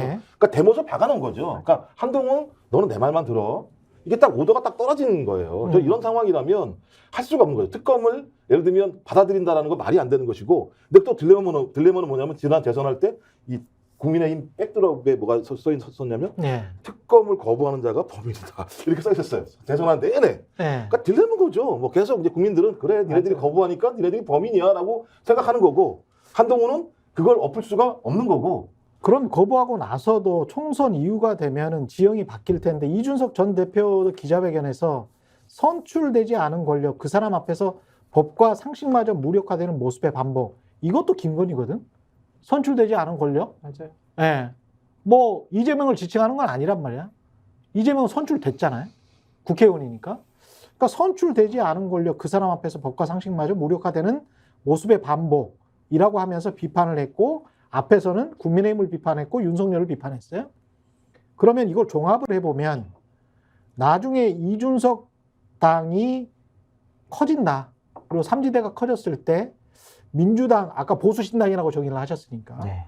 민주당이 지금의 정당 정도를 가지고 있고 약간의 진보당 의석이 있고, 그리고 보수신당이 꽤 네. 뭐 10석, 20석 가지고 있다면 잘하면 개헌선이나 200석 넘긴다. 넘길 수도 있겠네. 그런 계산도 가능하지 않습니까? 근데 그건 사례가 있었죠. 이미. 상상력이니까. 이 박근혜 전 대통령이 있을 때가 그런 구도가 정확히 있었던 그렇죠. 거죠. 그렇게 돼버린 그 구도를 통해서 탄핵을 한 거기 때문에 그렇지. 말씀하신 것처럼, 그러니까 예. 반윤 심판론에 동의하는 정당들이 200석을 넘으면 되는 거죠. 예를 들면 그거 그렇죠. 반윤연대에 예, 그렇죠. 동의하는 쪽이. 그렇죠. 그러니까 그건 예. 개헌이든 탄핵이든 제가 볼 때는 결정하면 되는 거기 때문에, 그러니까 심판론이라는 교집합을 계속 얘기한다고 제가 말씀을 드리는 거예요. 안 그렇고 서로 예를 들면 정략적인 발언을 하게 되면 나중에 그 신뢰가 없기 때문에 말씀하신 그런 내용들 자체에 대한 합의가 안 될 수도 있는 측면들이 분명히 있습니다. 예. 전 그래서 하여튼 심판론으로 똘똘 뭉치자, 반윤으로 똘똘 뭉치자, 그렇게 해서 나온 결과를 가지고 그 다음에 국민에게 약속한 부분들을 실현하면 된다 이렇게 생각이 드는 거죠. 제가 유권자가 되고 나서 35년 동안요. 예. 실제 이런 정치는 처음 보거든요. 저희들이 어릴 때는 독재 정권 밑에서도 살았지만 정치가 이렇게 돌아가는데 국민들이 30%가 움직이고 따라가는 것이 이상하다는 거예요. 이게 완전 비정상이에요. 비정상인 정도가 아니고 이게 미쳐 돌아가는데도 다 환호하고 막 이렇게 한단 말이에요. 그래서 어느 순간에 보수 세력은 정치를 포기하고 이익 결사처럼 아예 똘똘 뭉쳤나? 내한테 이익 되니까 자, 지나왔던 행적, 과거, 발언 다 무시해주고 지금 이 순간에 야, 내가 이렇게 얘기하는데 야, 너희들 따라와. 안 따라오면 다 그냥 저기야. 라고 이렇게 선동하는데 동조하는 국민들이 30%인 이 사실이 정상국가가 아니다. 그럼 정상국가가 아니라고 규정을 하면 어떻게 해야 돼요? 사실은 이것을 어떤 식으로든 정상이라고 생각하는 사람이 뒤집어야 되지 않겠습니까? 예. 여기서 조국 이슈가 어디 있으며 대장동 이재명 사법 리스크가 어디에 있으며 문재인 전 대통령의 책임이 뭐가 있으며 이런 것들이 요소요소에는 사실일 수 있지만 전체적으로 보면 이 상황을 삼치할 만한 논리가 아닌데 여전히 지금 집권 세력은 그것만 가지고 국민들을 선동하고 호도하고 총선에 이길 수 있다. 야, 이것을 어떻게 실제 상황으로 나중에 총선에서 뒤집을 수 있다. 이렇게 착각하는지 잘 모르겠습니다. 국민의힘은 예, 예. 지금 정신력으로 총선을 승리할 수 있다고 생각을 하고 정신 있어요. 예. 예, 축구를 하는데 정신 투혼. 예, 정신 투혼. 근데 그렇다고 민주당이 가만히 앉아서 홍 씨가 떨어지는 거를 기다리면서 예, 홍 씨가 180석 가만히 앉아서 그러는 모습을 보이는 것 같으면 또 한국의 유권자들이 또 가만히 있지는 않을 거란 말이죠. 뭔가 적극적으로 나서서 골을 넣고 득점을 하고 민주당 정당으로서 뭔가 혁신의 모습을 보여주고 안 해도 될 것 같아요. 안 해도 될 것 같아요. 이미 한 10대 0이라서 아, 그래요? 자살골 몇 골 넣더라도 아, 그럴까요? 아니요. 아니요, 경제에서 근데 이길 거예요. 역사는 있죠. 한번 정도 사례가. 네. 그러니까 뭐냐면 호남에서 민주당을 응징하고 예. 수도권에서는 지금의 국민의힘을 응징한 선거가 예. 있었죠. 아무- 2016년 선거가 그렇죠. 있었죠. 그렇죠. 예. 그래서 저는 마찬가지 지금도 마찬가지입니다만, 그러니까 말씀하신 전체적인 구도는 맞지만 민주당이 거기서 얼마만큼 큰 파일을 얻을 것인가의 문제는 그렇죠. 민주당이 얼마나 혁신할 것인가의 문제가 달려 있는 민주당의 거죠. 그거는 자체 역량이야. 그럼 만약에 예. 혁신하지 못하는 부분에 대한 심판론을 지지하는 분들은 또 다른 뭐 그것이 인적 신당이든 어디든 여기를 지지하시겠죠. 그렇죠. 전 그렇다면 전반적으로 민주당도 심판받은 측면이 되는 거죠. 그렇죠. 전 그래서 그런 것들을 받지 않기 위해서 민주당이 거기에 걸맞는 혁신들을 해야 되는데 예. 아직은 좀 미적거리고 있다라는 표현을 듣고 있는 거고요. 아마 제가 볼 땐 1월 말에서 2월 초가 되면 세게 한번 제가 볼 때 밀어붙일 거라고 생각해요. 자체 혁신에 관해서. 네네네. 민주당의 가장 큰 혁신은요. 음. 공천을 끝낸 시점에서 이재명 당대표가 뒤로 물러나는 거예요. 그러면은 정말 선거 끝난다고 저는 생각이 듭니다. 아, 그래요? 네. 네. 이재명 당대표만 안 보이면 아, 공천이 끝난 다음에 왜냐면은 공천이 끝나기 전에 이재명 당대표가 물러날 생각은 안 할 것 같아요. 일단은 자기 사람들 다 공천 주고 선대위원장을 다른 사람 안 친다? 뭐 자기가 뭐 공동 뭐 명목상의 공동 선대위원장 할 수 있겠지만 어쨌든 당대표로서 아니 선거 지면은 당대표 그날 바로 그만둬야 되잖아요. 그렇지. 한 석이라도 더 얻을 수 있다면 그렇죠. 뭐 그냥 한 달 정도 당대표 그만두는 게 뭐가 그렇게 중요하겠습니까? 그래서 선거 전략상 그렇게 한 걸음 뒤에 물러나 있는 모습 보이게 되면은 어쨌든 국민의힘이 무엇을 어떻게 하더라도 정권 심판론이 높아서 민주당이 대단한 압승을 거둘 것 같다라는 생각이 듭니다. 예. 이재명 당대표가 뒤로 물러서는 것은 어려운 카드는 아닐 거예요. 어려운 카드가 민주당의 아니다. 상황에서는. 예. 다만 이제 민주당이 혁신의 방향을 어떻게 내부에서 안 해도 채우는가의 된다니까. 문제지. 아니, 그러면 예를 할 게 뭐가 들어서 있어요? 한다는데 왜 그래요? 혁신할 게 뭐가 있어요? 아, 불체포 한다는데. 특권 또 포기한다 그래요? 맨날 붙잡아서 아, 민주당이야? 아 그러네 또. 아니 뭐 그거 개헌해야 되는 거예요. 붙잡고 특권 문제는 제가 개헌하는 것 같다. 얘기 좀 하면 안 됩니까?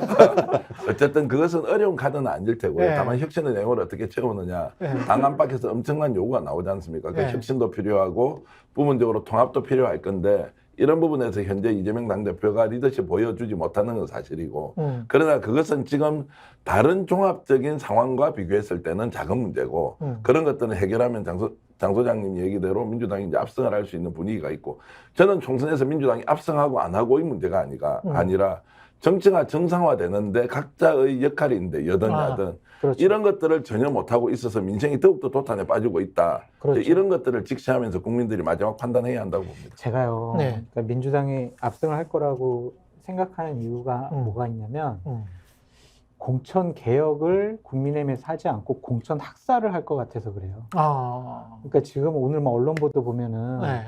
대통령 참모 장차관들 해서 한 50명 정도가 내려간다면 출마하려고 네. 한다라고 이제 기사가 나오잖아요. 그거 외에요.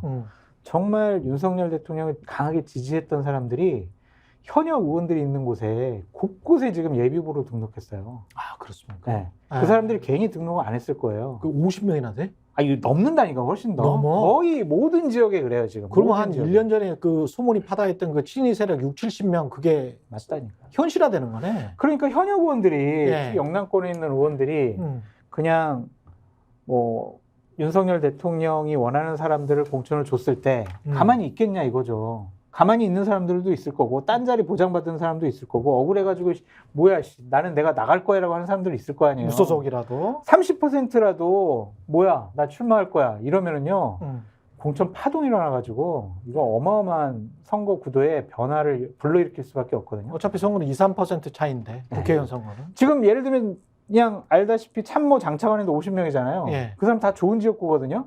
그 사람들 공천 주기만 해도 현역원을 50명 날려야 되잖아요. 그 사람들 가만히 있겠어요? 그리고 더 큰 문제는 김무성 전 당대표는 옥새 들고 날랐는데요. 안 날랐다니까 총무부 그러니까 예를 캐비넷에 들면 캐비넷에 있었다고요. 그러니까요. 한동훈은 옥새를 들고 나를 사람도 아니라는 거예요. 그럼 이제 도장 막 찍어줄 거야. 공천은 이제 완전 학살이 되는 거죠. 대학사. 대학살. 민주당은 그럴 경우가 없습니까? 이낙연 전 대표와의 갈등으로 뭔가 구도가 분열되거나 뭐 그럴까요? 윤석열 정권 심판해야 되잖아. 이걸로 끝날 것 이제 같아요. 지금부터 네. 이제 이재명 당대표가 이낙연 전 당대표 측과 접촉을 계속 하고 있죠. 나름대로 예를 들면 어떤 형태로든지 당이 단합의 길을 가야 된다. 당신들이 요구하는 혁신의 방안과 관련해서도 논의할 수 있다는 얘기를 해서 예. 정리는 될 것 같아요. 정리는 될 것 같은데 정리될 이제 가능성이 있다. 문제는 일부에 있는 사람들이 이재명 당대표를 본질적으로 인정하지 않는 사람들이 있어요. 이 일부에 있는 사람들이. 그래서 그분들은 같이 가기가 어려운 측면이 분명히 있는 거죠. 왜냐하면 당원과 국민의 77.77%로 당선된 당대표의 존재 자체를 갖다 인정하지 않으면 대화가 안 되는 거거든요. 그렇지. 하지만 큰 틀에서는 제가 볼 때는 아마 지금 상황 심판론이 너무 강하기 때문에요. 이 심판론을 이겨내면서 자기가 독자적인 정당을 만들어서 나갈 틈이 잘 보이지 않아요. 오히려 나가면 욕을 얻어먹는 상황이 벌어지기 때문에 나가면 역적이 되는. 그래서 네. 내부에서는 나름대로는 당대표가 좀 통합의 모습을 보여주고 그러면서 좀 정리해 나가는 좀 방향으로 갈 것 같습니다. 근데 진정성이 없는 아주 형식적인 통합의 모습을 보이는 거거든요. 뭐 김영진 정무실장이 이재명 당대표가 이낙연 전 대표에게 전화를 직접 했다 그러는데 예. 2번 올리고 나서 끊고 전화 안 받는데? 하긴 이거 안 어떡하지? 되잖아요. 아니 예를 들면 이럴 수 있다. 예를 들면 뭐 예를 들어요, 집에도 좀 찾아가고 네. 사무실도 찾아가가지고 네. 아유, 총리님 우리 네.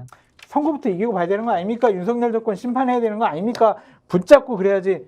전화 3번 올리고 나서 안 받는다 그러고 막 아유 저쪽에서 연락을 안 주는데요. 이거는 진정성 있는 모습이 아니죠. 그러니까 아직 벌어지지 않은 일에 대해서 진정성이 없다고 말씀을 하시면 어느 사람이 진정성을 확인할 수 있겠습니까? 제가 제3자로서 표를 찍는다면 예. 장 소장한테 표를 못 드리겠어요.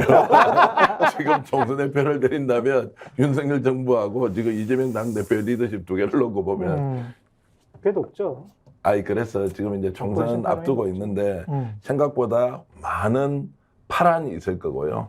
큰 혼란이 올 겁니다. 그리고 이것이 정치 전체를 어떻게 재편할지는 좀 두고 봐야 하고요. 지금 우리가 단면만 잘라서 총선에 이렇게 된다 저렇게 된다 이런 것보다 예. 현재 밑에서 끓고 있는 민심도 민심이지만 당 내에서 예상되는 지금 폭풍 같은 거 있지 않습니까? 그렇죠. 아직 눈에 드러나진 않았지만 엄청날 거예요. 왜냐하면 이 게임은 결국에는 자신의 정치적 이익을 걸고 생존 투쟁을 하는 것이기 때문에 단순하게 양보를 하고 양보받는 이런 수준이 아니라 정말 결투가 벌어져서 죽는 놈 사는 놈이 결판 날 것이기 때문에 정말로 국민의힘 내부에서 앞으로 일어나는 전쟁은 예상 불가다 이렇게 맞아요. 되는 거죠. 게다가 경제도 안 좋아. 예. 너무 안 좋죠. 건설사들 구조조정도 있고. 그리고 막 예. 화나는 일들이 막 좀 더 이렇게 세세하게 벌어지는 것 같아요. 그러니까 국방부에서 뭐 장병들 정신교육하는 자료를 만들었는데 예. 거기에 독도를 분쟁 지역이라고 표시를 했어요. 에? 독도를 분쟁 지역이라고 표시를 했어요. 대한민국 국방부가? 네. 뭐 쌩까꾸 열동 뭐 이런 거랑 이 뭐 동북아시아의 3대 분쟁 지역 중에 하나 독도. 엄청 객관적이시네. 이러한 일들이 막 벌어지는 거란 말이에요. 네. 이런 것들이 쌓이면은요. 미친 놈들 아니에요? 글쎄 말이에요. 거의 미친 거 아니야? 대한민국 미쳤죠. 국방부가? 그러니까 이해가 되지 않는 일들이 많이 벌어질 것 같아요. 이런 것들이 쌓이면 정권 심판론이 더 강해질 수밖에 없다라는 생각이 들고. 그것도 일본에서는 또 2월 달에 또 오염수 방류한다는 거 아니에요? 그렇죠. 정어리 때 지금 다 몰사했는데. 그리고 참고로 저 스픽스 시청자분들께 말씀드리고 싶은 건 저는 여기서 욕을 많이 얻어먹을수록 제가 역할을 충실했다라고 생각을 하니까 그럼요. 더 네. 많은 예. 비판을 저에게 해주십시오.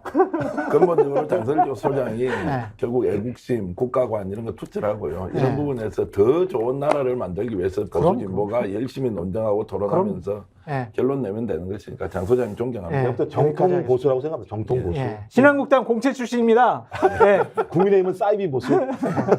네, 지금까지 김종욱 전 청와대 행정관, 장성철 공론센터 소장, 그리고 정계환 정치평론가였습니다. 고맙습니다. 네, 감사합니다. 고맙습니다. 네, 최경영의 정치 본색 광고 들으시고요. 네, 그 다음에 박지원 전 청와대 국가정보원장, 청와대 국가정보원장이 아니죠.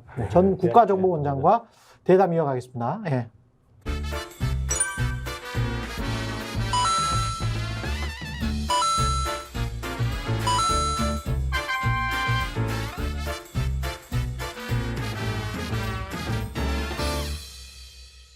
김소형 쌍화골드 쌍화차가 그리운 예전입니다. 이럴 때는 김소형 쌍화골드 한 박스 사면은 또 한 박스 준다는 거야. 야, 이런 엄청난 폭탄 이벤트. 네, 따뜻한 쌍화차 드시고 건강하시기 바라겠습니다.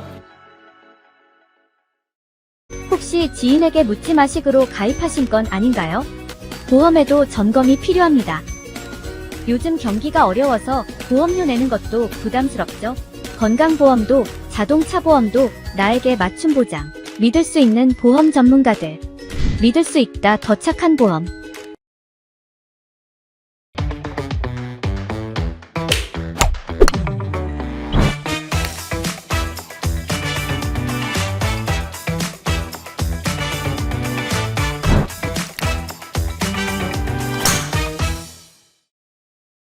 네, 더불어민주당이 오늘 국회 본회의에서 김건희 여사 주가 조작 의혹 관련 특별검사법, 특검법, 김건희 특검법 처리하겠다는 의사를 재차 밝혔죠. 여당인 국민의힘도 오늘 오전 10시 30분 의원총회를 개최했습니다. 여당 원내대표는 김건희 여사 특검법을 도이치모터스 특검법이라고 부르면서 부당성을 주장하고 나섰고, 장해찬 최고위원은 특검이 용인되면 배우자나 영부인들 또는 이재명 대표의 배우자, 김혜경 씨 등에 대해서도 특검을 못할 주제가 없다. 억지를 부리고 있는데요. 국정에, 민생에 걸림돌이 되고 있는 김건희 사법 리스크. 과연 해법은 없는 것인지 박지원 전 국정원장, 국가정보원장 모시고 이야기 나눠보겠습니다. 안녕하십니까? 제일 기쁩니다. 우리 KBS 최경영 지사에서 매주 만나다가 잘려가지고 또 최경영 우리 스픽스에서 기자가 다시 뵙습니다. 예. KBS를 떠나서 예. 페이스북을 쓰니까 저도 계속 댓글 달고 아이고. 최경영 화이팅 했는데 예. 스픽스에서 예. 노정면 앵커가 떠나고 이준석 전 대표와 디톡스라는 했죠. 예. 품질 좋은 방송을 하다가 음. 지난주에 끝났는데 아니 최경영 기자를 여기서 만난다는 것 하늘이 준 행운입니다. 아니 감사합니다. 그 총선에 출마도 하셔야 되는데 계속 나오실 거예요. 나와야죠. 저는 월요일부터 네. 목요일까지는 음. 서울에서 방송 출연 및 강연 활동을 하고 고맙습니다. 예. 금토일은 예. 해남반도 진도에서 두더지처럼 아, 열심히 합니다. 그 서울 그렇기 정치, 때문에 여의도 정치도 오늘 하셔야 되니까. 방송이 끝나면은 저는 그렇죠. 해남으로 내려갑니다. 예. 그 월요일부터 저- 목요일까지는. 아니 제가 법문을 열지 않으면 윤석열 정권이 너무 행복해져요. 금주에만 금요일 날 나오시고 다음 주부터는 수요일 날 나오시는 거예요. 그렇죠. 수요일 날. 매주 수요일 매주 12시. 수요일 나오시는 거. 아, 점심도 굶고 내가 한다는 거예요. 예. 왜 최경영 기자하고 하는 게 내 개인적으로 큰 내가 박지원이 업그레이드 되는 거예요. 아유, 영광이죠. 이 영광입니다. 예, 그렇게 말씀해 주셔서 감사드리고. 아니 그런데 예. 지금 말씀하셨지만 김건희 특검을 도이치모터스 특검으로 불러야 된다? 아니 개식용 반대법도 자기들은 김건희법이라고 부르잖아요. 아, 그렇죠. 자기들은 부르고 싶은 예. 것을 부르고 유리할 때는 아, 이것은 김건희법. 예. 김건희 특검이지 예. 왜 꼭 그런 얘기를- 도이치모터스 주범들이랄지 공범들은 그렇죠. 이미 재판에서 유죄가 났어요. 그 사람들은 아무 예. 관계가 없어요. 그 중에서 통정 매매를 한 그 계좌의 주인인 김건희와 관련해서는 소환도 지금 안 했잖아요. 그렇죠. 예, 그래서 김건희 특검이라고 하는 거죠. 그렇죠. 예. 그리고 나 답답한 것은 김건희 영부인에 대해서는 문재인 정부 검찰에서 2년간 철저히 수사를 했지만 아무것도 안 나왔다. 예. 이런 얘기를 하더라고요. 예. 그런데 그때 수사를 잘못했다고 하더라도 그때 또 검찰총장이 윤석열.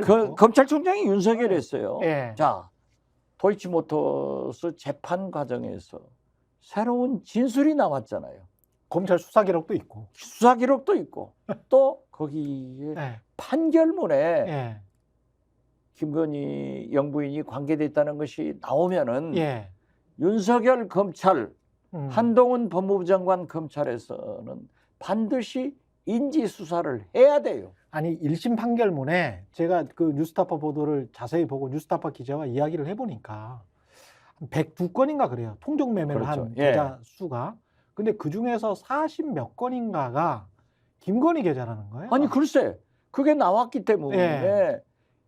윤석열 검찰, 한동훈 검찰은 이걸 수사를 했어야 되는데 안 했잖아요. 그렇죠. 그리고 민주당이 특검하자 해도 안 했어요.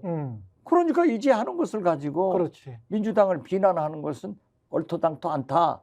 그리고 민주당에서도 저처럼 저를 만약에 내가 요구했던 대로 수석 부대변인 시켰으면 제가 이런 얘기를 하죠.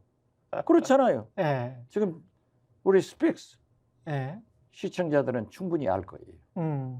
그때 생각을 해보면 사실 국민의힘 법사위가 움직이지를 않았고 그 다음에 법사위에서 조정훈 의원이 키를 쥐고 있으면서 제가 기억이 납니다만은 최강시사에서도 그런 이야기를 했었거든요. 조정훈 의원이 따로 불러서 물어보니까 뭐 추석 밥상에 이런 특검 이야기 올리는 것, 김건희 이야기 올리는 것, 이거는 국민들에게 좋지 않다. 그런 이야기를 하면서 반대를 하더라고요. 어떤 논리적인 설득도 없었어요. 아니 그러니까 조정훈 의원은 시대 전환해서 자기 전환해가지고 그리 가버렸잖아요. 국민의힘으로 가버렸어. 그렇죠. 김건희 그러니까 품에 안기죠.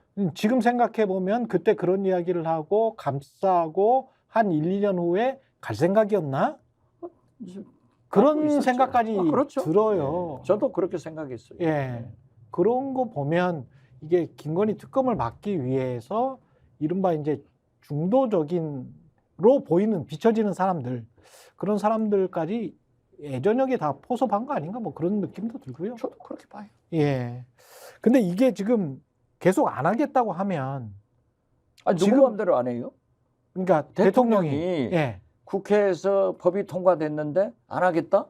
물론 거부권을 대통령 권한으로 권한이니까 정부로 송부된 지 15일 내에 거부권 행사를 할 수 있어요. 할 수 있죠. 하겠죠.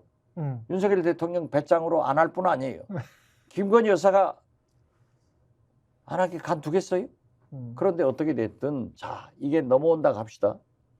그러면은 제 의결을 해야 돼요. 거부권에 대해서. 예. 그래서 재적 국회 의석에 앉아 있는 재석 의원의 3분의 2가 통과가 돼야 된다고요. 네. 안 그런데 되잖아요. 지금 예. 보면은 대개의 법들은 며칠 내로 국회에 보고하고 뭐 표결을 해야 된다, 상정을 해야 된다 이런 게 나오는데 재개의, 재결의에 대해서 시한이 안 정해져 있어요.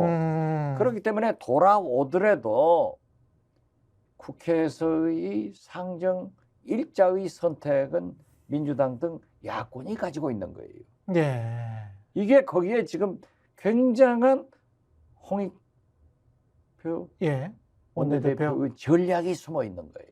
자, 조금 더 이때- 구체적으로. 예. 이때 보면은 예.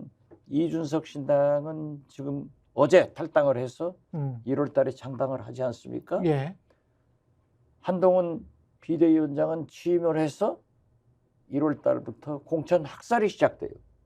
그러면 국민의힘 현역 의원들은 상당수가 이준석 신당으로 몰려갑니다. 그 이야기가 있더라고요. 뭐 이미 뭐 원내 교섭 단체 이상의 20석 이상의 국회의원들이 타진을 했다. 의견을 타진했다. 그렇죠. 예. 제가 디톡스 하면서 매주 이준석 대표하고 많은 얘기를 나눠봤어요. 그러니까 그런데 이준석 저는 대표는- 경험이 예. 있잖아요. 예. 안철수 신당에 음. 박지원이 가서 음. 30석밖에 안 되는 호남을 단결시켜서 38석을 만들어 본 경험이 있어요. 그러니까 안철수 신당은 민주당에서 공천이 어려운 분들이 와가지고 원내 교섭단체를 등록하고 선거 기호도 3번을 받고 돈이 없는데 이준석 대표도 걱정하지 마라. 그렇게 되면은 국고 보조가 충분히 나온다. 이게 제 경험이에요. 아. 못된 경험이고 잘못된 경험이지만 예. 그렇게 해서 하는데 여하튼 20석 이상 되면 되죠. 예. 되는데 그때 되고 또 음. 설사 음. 국민의힘에서 공천이 확정된 현역 의원들도 그때는 자기의 당선이 목표지 그렇죠. 김건희 특검은 국민 정서가 뭐냐에 따라서 결정되는 거예요. 지금도 우리 국민의 70%가 김건희 특검을 해라. 대통령이 거부권 행사도 70%가 하지 마라. 아. TK에서도 67%가 거부권 행사하지 마라. 이런 압도적 요구가 있는데 아무리 대통령이 못하게 한다 하더라도 무기명 투표이기 때문에 찬성을 해줘요. 그래서 김건희 특검은 압도적으로 의결되고 재의결되고 김건희 특검은 이루어진다라고 언제? 하는데 12월 28일은 아닐 거 아니에요. 12월 28일은 아니죠. 예. 그것은 거부권 행사한 후에 후에. 그 라이트 타임, 적당한 타임을 홍익표 민주당 원내대표가 전략적으로 세워야 되는 거예요. 언제까지 상정해라 이런 게 없으니까. 그럼 어차피 그리고 4월 국회가 해산은 언제 하죠? 6월 달이죠. 6월 달에. 그러네. 5월 말이니까. 그러네요. 그러니까. 오버랩되는 기간이 있으니까. 충분하죠. 그러니까 그렇기 내년 때문에. 봄이나 내년 그리고 겨울에. 나는 또 그 경험도 있어요. 예. 박근혜 탄핵 때 우리 야권 표가 안 됐어요. 그렇지. 그렇지만은 국민의힘 국민의힘 의원들 62명이 예. 귀순해 와가지고 그렇죠. 전향해서 그렇죠. 찬성표를 찍어가지고 박근혜 탄핵이 된 거예요. 왜? 도저히 국민적 국민들이 예. 요구를 하기 때문에. 그래서 저는 뭐라고 윤석열 대통령이 아무리 명령하고 복종을 잘하는 한동훈 국민의힘 줄서기 잘하는 한동훈 국민의힘이지만은 예. 특검은 국민의 요구에 의거해서 이러한 전략적 선택을 해서 가결된다. 저는 그렇게 봐요. 가결된다. 가결되죠. 근데 그 재의결돼요. 시점이 중요할 것 같습니다. 만약에 시점은 예.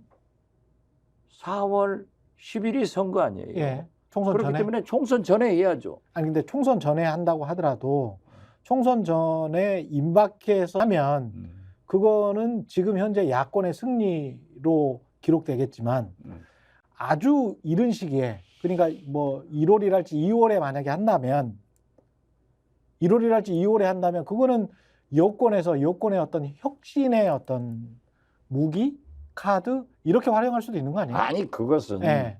지금 한동훈 비대위원장이 제2의 노태우 길을 간다. 직선제 개혁 같은 그렇죠. 이런 쇼를 하려고 하는 거죠. 네.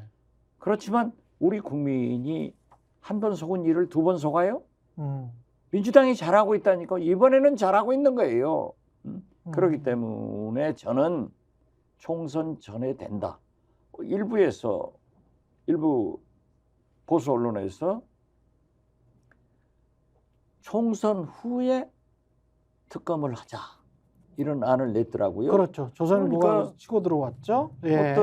그것도 예. 한동훈 장관이 구실을 줬어요. 악법이라고 하면서 어쩌고 저쩌고 하니까 그런 뉘앙스가 있으니까 그렇게 들어갔는데 그렇죠. 그걸 보고 윤석열 대통령이 대노했다. 이 보도를 뉴스원이 하니까 아니다. 하니까는 뭐 철회하고 뭐 이상한 보도가 나왔지만은 제가 볼 때는 아니 땐 굴뚝에 연기가 날까. 저는 그렇게도 생각해요. 플랜 B가 계속 작동하고 있을 것이다. 하고 있죠. 안에서는. 그렇지만은 예. 이것만은 안 된다 이거예요. 플랜 B 아니라 플랜 C도 작동해도 안 된다. 그리고 이미 국민들이 그러한 얘기를 하고 제가 그 얘기를 했어요. 자, 어째서 김건희 특검만 영부인만 특별 대우를 받으려고 하냐? 그러면은 총선 후로 이재명 수사 재판도 송영길 수사 재판도 박지원도 재판받고 있는 다 총선 후로 하자. 돈봉투 20명도 다 총선 후로 하자. 왜 영부인만 특별 대우 받으려고 하냐? 네. 어디가 무슨 대한민국 헌법에 영부인은 걸리면은 총선 후에 하라고 돼 있냐? 없어요. 그 명분이 안 돼요. 절대 지금 보세요. 서울의범 1000만이 넘잖아요. 1000만이 넘었지. 군 하나의 두목은 그런 나쁜 짓을 했기 때문에 그 영화에서는 성공으로 나오지만은 역사는 현실은 완전히 실패했잖아요. 예. 그렇기 때문에 군 하나의 두목은 죽어서도 땅으로 돌아갈 권리를 역사가 국민이 박탈해 버리잖아요. 그런데 검찰 하나가 기획된 대로 간다? 이건 아니죠. 우리 국민의 민주적 감성과 인지도가 엄청나게 높아요. 안 돼요. 근데 아무리 그렇다고 하더라도 이게 지금 우리가 박 원장님이랑 정치적 상상력을 발휘해서 그렇게 될 것이다. 뭐 이렇게 상상력이 아니라 실제예요. 실제 제가 최강시사에 나가서 얘기한 대로 안 된 게 뭐 있어요? 이준석 신당 창당한다. 작년부터 했잖아요. 그렇죠. 한동훈 비대위원장 어쩌고저쩌고 하는데 이미 명령이 떨어졌다. 그런데 절차적 민주주의를 하지 않는 안 해본 국민의힘에서 무슨 의원총회 뭐 원외 지역위원장 상임고문단 별거에서 결국 되잖아요. 나는 확정됐다. 그런데 재밌는 게 한동훈 비대위원장을 이순신이라고 그랬어. 내가 이순신 욕하지 마라. 원균 될 거다 했는데 그렇게 가고 있잖아요. 근데 과거의 대통령들이라면 분명히 이제 본인 부인이 어떤 이런 일에 연루가 됐다고 하면 불미스러운 일에 뭐 사실이 무엇이든 간에 불미스러운 일에 연루돼서 죄송하다. 국민들에게 사과를 하면서 본인 처의 일은 뭐 어떻게 중립적인 기관에서 하도록 하겠다. 아니면 검찰이 엄정한 수사를 하도록 놔두겠다. 뭐 이런 선언을 한단 말이죠. 사과를 하고 선언을 해. 당연히 그렇죠. 보통 그랬었어. 보통이 아니라 일반적으로 역대 대통령들이 다 그랬어요. 그리고 그랬죠. 그러한 것에 연루된 것만도 그렇죠. 반성하고 사과를 하는 거예요. 자 보십시오. 근데 안 했잖아. 천하의 김영삼 대통령, 김대중 김대중 대통령, 노무현 대통령도 다 그랬지. 재임 아들. 중에. 아들, 형님 해도 대국민 사과하고 다 구속을 시키잖아요. 그렇죠. 윤석열 대통령은 아예 거론도 못하게 하고 안 하니까 아니 그러니까 국민들이 들고 일어선 거예요. 그런 대통령 그런 어떤 부부 관계에 어떤 사정이 있는지는 모르겠습니다만은 그래서 무슨 뭐 용산 V1, V2, VIP1, VIP2 세상에 어떤 청와대에서 영부인을 V2로 불렀던 적은 없었거든요. 아니죠. 비서실장 지금 우리 최경영 기자가 잘못 알고 있어요. 우리나라 대통령은 김건희, 그렇군요. 윤석열 영부나 V1이 김건희, 그렇게 됐습니까? V2가 윤석열. 이게 국민들이 회자하고 있는 거예요. 아니 MBC 그 청와대 용산 대통령실 출입했던 이기주 기자는 대통령실의 출입 기자들은 그렇게 불렀다는 거예요. 대통령실 그렇죠. 관계자랑 V1, V2로. 아니 그렇죠. 아니 근데 V2로 김건희든 누구든 이렇게 호칭을 한다면 아니 그런 것이 없다니까요. 세상에 VIP라는 단어는 제가 들어봤지만 V2라는 거는 없었었잖아요. 아니 그러니까 처음부터 부속실 제2부속실을 안 만들고 영부인 역할을 하지 않겠다 하고 기자회견한 것이 사기예요. 그리고 왜 제2부속실을 안 만드느냐 하면은 제1부속실은 대통령의 모든 것을 하기 때문에 영부인도 똑같이 대통령과 동등한 대우를 받겠다 하는 거기 때문에 V1, V2가 나오는 거죠. 결국은 누가 V1이고 누가 V2인지는 모르겠습니다만은 여하튼 권력 관계가 있다. 그리고 김건희 여사가 보통 다른 대통령의 배우자와는 다르다라는 것 때문에 그것 때문에 특검을 지금 대통령이 받고 말고가 아니고 김건희 여사의 입김이 굉장히 크게 작용한다. 그런 어떤 이야기들이 다 돌고 있거든요. 그거는 맞는 겁니까? 또 어떻게 보십니까, 그건? 저도 그런 얘기를 듣지만은 예. 요즘 말 잘못했다가 또 대통령실은 고소를 잘해요. 예. 그러니까 조심하세요. 그런 예. 이야기는 하면 안 되겠구나. 아니 예. 해야죠. 예. 그렇지만 분명히 그런 이야기가 들리긴 들려요. 확인된 얘기를 하자 이거죠. 그런데 제가 네. 영부인들 많이 봤지만은 음. 이런 영부인 대한민국 역사상 단군 이래 없어요. 그렇죠. 예. 본인의 어떤 미모랄지 대통령실 홍보를 할 때도 그 영부인 사진이 적극적으로 이렇게 전면에 등장을 하고 대통령은 사이드에 카메라 프레임에 있고 그다음에 대통령이 프레임이 좀 얼굴이 흐릿하게 나오는 사진이 있고 영부인은 아주 진하게 선명하게 나오는 사진이 있고 뭐 이런 것들도 처음 보는 풍경이거든요. 아 그렇죠.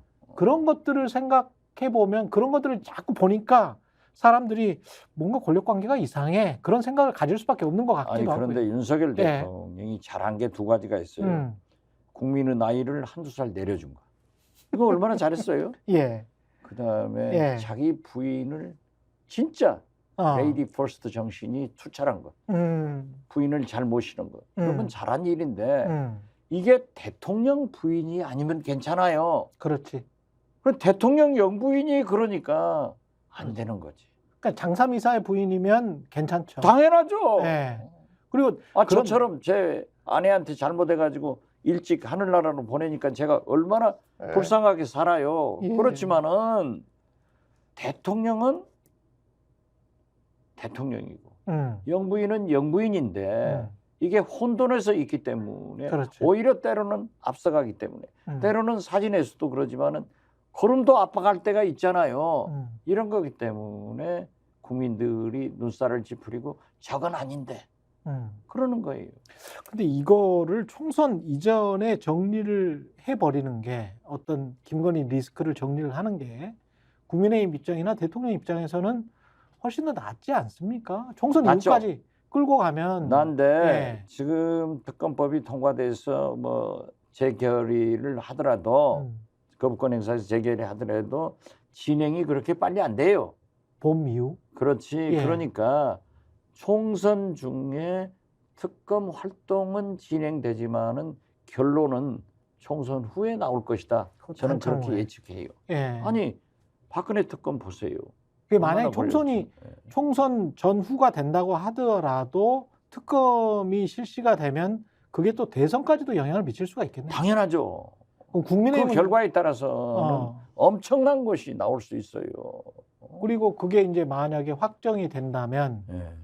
그게 사실은 또 이재명의 재판 결과에 따라서 어떻게 될 것이다, 저렇게 될 것이다, 뭐 이런 이야기를 많이 했었잖아요. 국민의힘 측에서는 특히. 그렇죠. 예. 그러면 이게 또 하나의 어떤 리스크가 있으면서 그게 한쪽에서는 이렇게 나오고 한쪽에서는 달리 나오면 그게 대선까지 좌우할 수도 있겠습니다. 아, 당연히 그러죠. 그러니까 이게 보통 내관이 아니라니까요. 보통 내관이 아니에요. 그렇기 때문에 죽어도 안 하려고 하고 죽어도 김건희 여사가 그렇게 화난다는 일부 풍문이 거의 사실인 것 아닌가 이렇게 생각이 돼요. 근데 국민의힘이나 집권 여당 그리고 그 정부 입장에서 그리고 대통령 입장에서는 이거를 눌러 막을 수 있는 힘이나 권력이 있나요? 국민들이 다 알고 싶어 하는데 안 되죠. 할 수가 있는 다른 방법이 있을까요? 군사혁명에서 뭐 자유당 때처럼 국회의원을 싹 잡아 넣어버린다면 별 문제지만은 그렇지. 아니 국회의원들이 행사를 하는데 네. 그걸 누가 막아요? 안 돼요. 아니 근데 그런 것 때문에 혹시 이제 이른바 야권에서 이야기하는 언론 장악, 방송 장악을 한 것이 아닌가 그런 생각도 그렇죠. 그렇지만은 방송 장악도 안 되잖아요. 저 보세요. 해봐야. 이동관 예. 방통위원장 여지없이 탄핵하니까 사퇴해버리잖아요. 그렇죠. 저는 김홍일 방통위원장도 된다고 하더라도. 된다고 하더라도 그런 끼미 부내면 탄핵해야 돼요. 절대 지금은 민주당 등 야권이 이에는 이, 눈에는 눈으로 가야지. 만약에 여기에서 잘못 전략을 쓰면은 검찰 하나가 권력을 장악해서 제2 검찰공화국을 탄생시키게 된다. 그러니까 제대로 정신 차려라. 저는 그렇게 말씀드리는 거예요. 한동훈 비대위원장은 그 속으로 생각하고 있는 거는 본인이 전두환 노태우처럼 제2의 대통령, 윤석열 정부의 연장선의 대통령이 될 수 있는 기회다라고 생각하고 비대위원장을 수락한 걸까요? 아니면 어떤 생각에서? 아마 그런 것도 있겠지만은 제가 볼 때 그 재밌는 말이 나왔다가 이제 없어졌던데 네. 대통령실에서 한동훈 비대위원장 설이 나올 때 아바타다, 그랬죠. 쌍둥이다, 동생이다 어쩌고 하니까 윤석열 대통령의 말을 제일 안 듣는 사람이 한동훈이다 하는 것을 흘려낸 적이 있어요. 그랬죠. 아무도 믿지 않잖아요. 예. 검찰은 명령을 하고 복종을 하는 검사 동일체 원칙이 있잖아요. 제일 가깝잖아요. 그렇기 때문에 저는 그러한 목적도 있었겠지만은 제가 볼 때는 두 가지 목적이 더 있었을 거예요. 예. 첫째는 김건희 특검을 막아본다. 어떻게든 막자. 네. 두 번째는 지금 현재 내년 총선의 검핵관, 검찰 출신들로 완전히 물갈이를 해서 윤석열 당을 만들어서 한동훈 비대위원장이 대통령의 길로 가게 한다. 저는 이 두 가지 목적이 가장 컸다고 생각해요. 근데 그거 자충수 아닙니까? 기존의 기득권을 가진 의원들이 아무리 뭐 이제까지 굽신거렸다고 하더라도 공천 못 받게 되거나 홈지로 몰리게 되면, 그리고 검사 출신 또는 뭐 윤석열 이른바 측근이라고 하는 사람들이 공천을 받게 되면 당연히 반발할 수밖에 없고. 그걸 모르는 거예요. 그걸 모르는 거예요. 그렇기 때문에 일방적으로 하는 거죠. 그래서 그렇게 해가지고 검찰총장은 명령을 하는 자리지만은 예. 대통령은 명령이 안 돼요. 수평적 관계를 가지고 국민을 하늘처럼 모셔야 돼요. 주권자가 국민이니까. 그렇죠. 예. 그렇기 때문에 김대중 대통령은 희호도 인내천 경천의인 하늘을 모셔라 이런 얘기를 하셨는데, 이분들은 자기들이 검찰공화국을 해보니까 마음대로 된다 이 생각을 가지고 착각을 하고 있는 거예요. 국민을 졸로 보고 있는 거예요. 그렇기 때문에 안 되죠. 근데 그런 식으로 막가파식 공격이라고 해야 되나요? 그러니까 비난을 하고, 지금 뭐 취임사 전문에도 나왔습니다만 운동권 탓이다, 민주당 탓이다, 뭐 다 그런 거잖아요. 그러니까 이재명 탓이다. 한동훈 예. 비대위원장의 취임사 제1성이 이재명 민주당과 운동권 정치를 청산하겠다. 그렇죠. 이것은요 검찰총장 취임사하고 같아요. 검찰총장이 취임사할 때는 범죄와의 전쟁을 벌이겠다 이런 얘기를 할 수 있는데, 한동훈 비대위원장은 여기에서 홍준표 대구시장이 그런 얘기를 하더라고요. 저한테 형님이에요. 형님, 자기가 정치를 하면서 검사 티를 벗는데 3선 되니까 벗어집니다. 3선 정도는 돼야. 8년 되니까 벗어지더라. 이 사람들은 그게 안 되는 거예요. 그러니까 저렇게 무지막지한 서초동 사투리로 제1성을 하더라고요. 서초동 사투리. 그렇죠. 예. 한동훈 비대위원장은 성공하려면은 서초동 사투리를 버리고 여의도 문법 표준말을 써야 돼요. 자, 한동훈 법무부 장관이 여의도 사투리 안 쓰고 5천만 국민의 표준말을 쓰겠다 했잖아요. 예. 그런데 제1성이 서초동 사투리예요. 어. 여의도 문법의 표준말은 정치를 개혁하고 국민이 정치를 걱정하지 않도록 정치를 살리는데 그 방법이 협치이기 때문에 여야 협치를 해서 잘하겠습니다.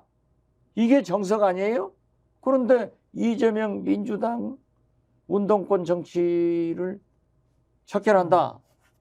이것은 마치 윤석열 대통령이 민주주의의 양날개인 진보를 비판하는 야당을 비판하는 언론을 반대하는 야당을 공산 전체 세력이라고 한 얘기하고 딱 일맥상통하잖아요. 반국가 세력. 그렇죠. 예. 반국가 세력이다. 자, 그러듯이 이렇게 서초동 사투리를 쓰는 사람들이 정치를 하면 안 되는데 그런 걸 가지고 김건희 특검도 하지 않고 또 노태우처럼 6.29 직선제 선언 같은 것을 해보려고 하는 그런 쇼를 준비하지만은 아니올시다.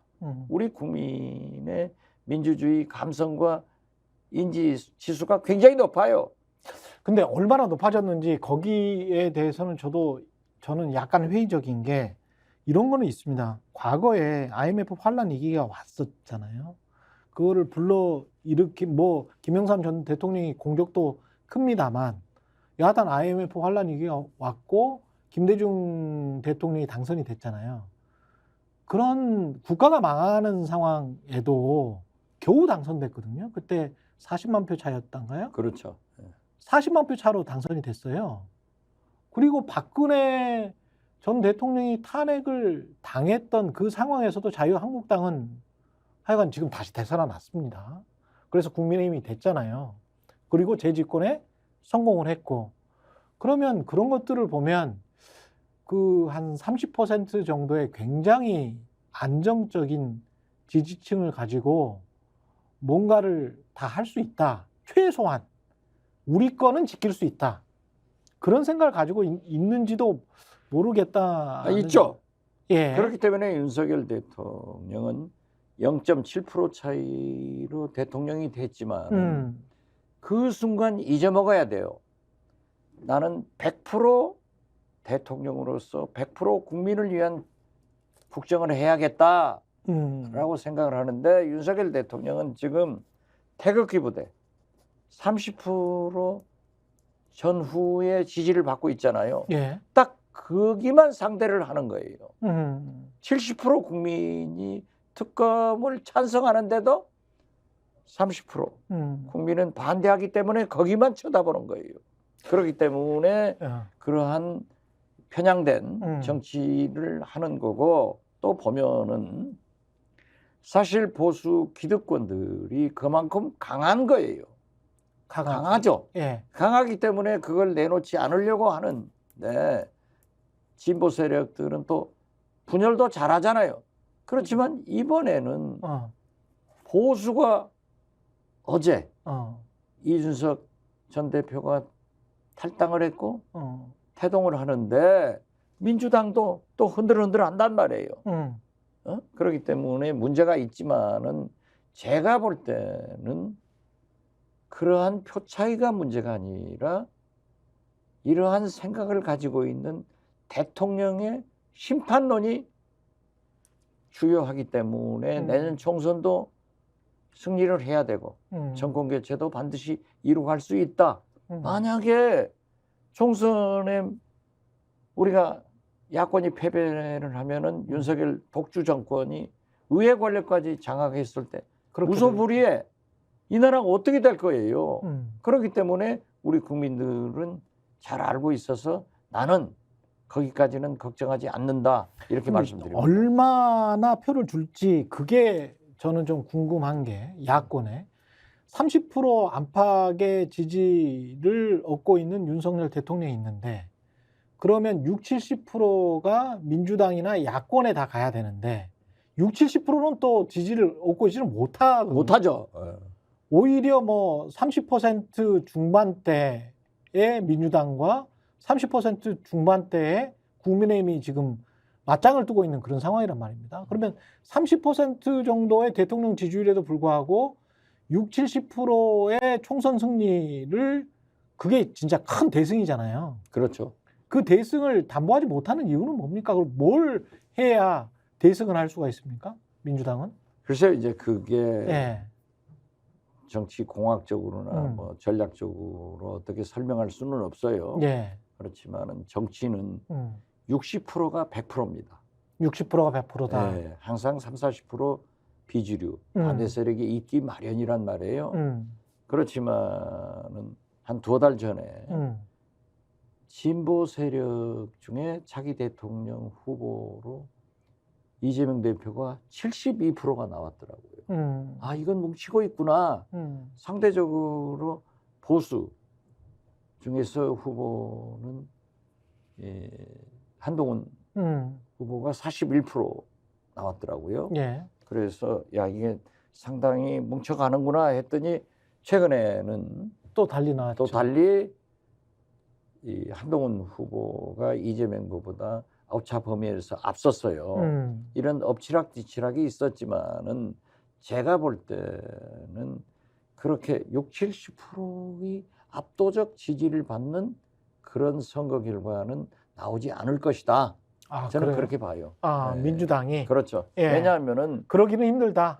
진보 세력도 많이 분열됐잖아요. 그러니까 지금 현재 비례대표만 하더라도 연동형 비례대표냐, 권역별. 병립형이냐 예. 하는데 저는 연동형을 가면은 이 위성정당 병폐를 막을 수 없기 때문에 국민의힘은 하면 민주당은 어떻게 되느냐, 앉아서 당하느냐, 몇십 석을 이런 게 있어서 차라리 병립형으로 가서 소수 정당의 원내 교섭단체 구성 요건을 지금 현재 20석에서 구라파처럼 10석, 5석까지 내려주는 것이 좋다라고 했는데 예. 지금 김부겸 총리가 이재명 대표를 만나서 공천도 잘해야지만은 제도, 연동형으로 가는 것이 좋다. 제도적인 측면. 예, 그런 것도 일리가 있더라고요. 그러니까 지금 무슨 왕도는 없어요. 그렇죠. 그렇지만은 저는 더 나아가서 우리가 과거에 경험했어요. 진보 정당들이 연합공천을 하자. 예. 과거에 민노당의 심상정, 노회찬 등에 대해서 우리 민주당이 공천을 안 해줬어요. 또 지방선거에서도 민노당한테 기초단체장이나 기초위원들, 광역위원들을 양보해서 같이 해가지고 승리한 적이 있거든요. 그래서 그러한 진보단체의 빅텐트를 써서 그러한 것도 생각해 볼 만한 한 문제가 있다. 그렇지만은 아직까지 진전은 없는 것 같아요. 호남 민심은 어떻게 봐야 될까요? 호남 민심은 최종 호남 민심은요. 첫째, 이낙연 창당에 대해서는 엄청나게 반대합니다. 그 증명이 뭐냐? 호남 민주당으로 총선을 출마하려고 하는 사람치고 하나도 안 따라간다. 이낙연을 안 따라가요. 그리고 체감은 하세요? 유권자들 하죠. 예. 자, 제 말씀 들어보세요. 소위 이낙연 대표의 최측근인 광주 동남갑인가? 예. 이병훈 의원도 저한테 전화를 해서 원장님, 저 따라가지 않는다고 방송에 나가면 말씀해 주십시오. 이낙연 전 최측근인데. 대표의 고향 광주 일고 후배 전남지사로 가니까 선거구를 물려받은 이계호 민주당 정책위 의장도 안 따라가요.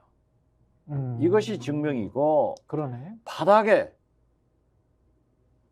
유권자들 민심. 또 민심은 이낙연 미쳤냐? 왜 지금 이 판국에 이재명 대표를 중심으로 뭉쳐야지 이런 짓 하느냐? 이런 정서가 있고요. 그러나 민주당에 대해서는 윤석열 대통령한테 절망을 하는데 민주당이 희망을 제시하지 못하고 있기 때문에 상당히 낙담하고 있습니다.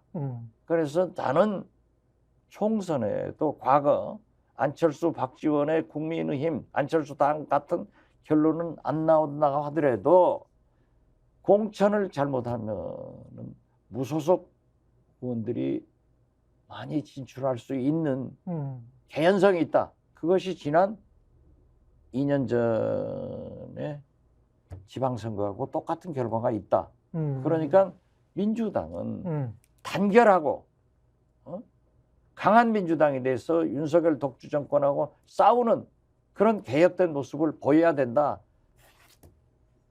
이낙연에 대해서는 지지가 없고 이재명에 대해서는 충성심이 있지만은 민주당 전체에 대한 실망도 크다. 이렇게 볼 수 있어요.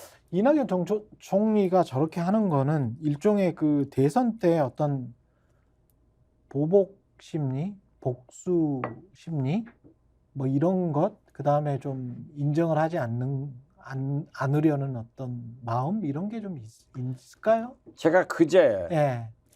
밤에 여의도 공원에서 저는 2시간씩 운동을 예, 하는데요. 그러시죠. 예. 파크원 빌딩 불이 얼마나 아름다워요. 거기에 둥근 달이 멋있어요. 그 내가 사진을 찍어가지고 내 페이스북에 올려놨는데 그 달을 보면은 우리 어머니들도 할머니들도 저도 그런 달을 보면은 비는 버릇이 있잖아요. 예, 그렇죠. 거기서 빌면서 나는 민주당의 단결과 이낙연 전 대표 돌아오세요 라고 했어요. 저는 지금 이 순간도 이낙연 전 대표가 태생적으로 성격적으로 탈당해서 창당할 사람은 아닙니다.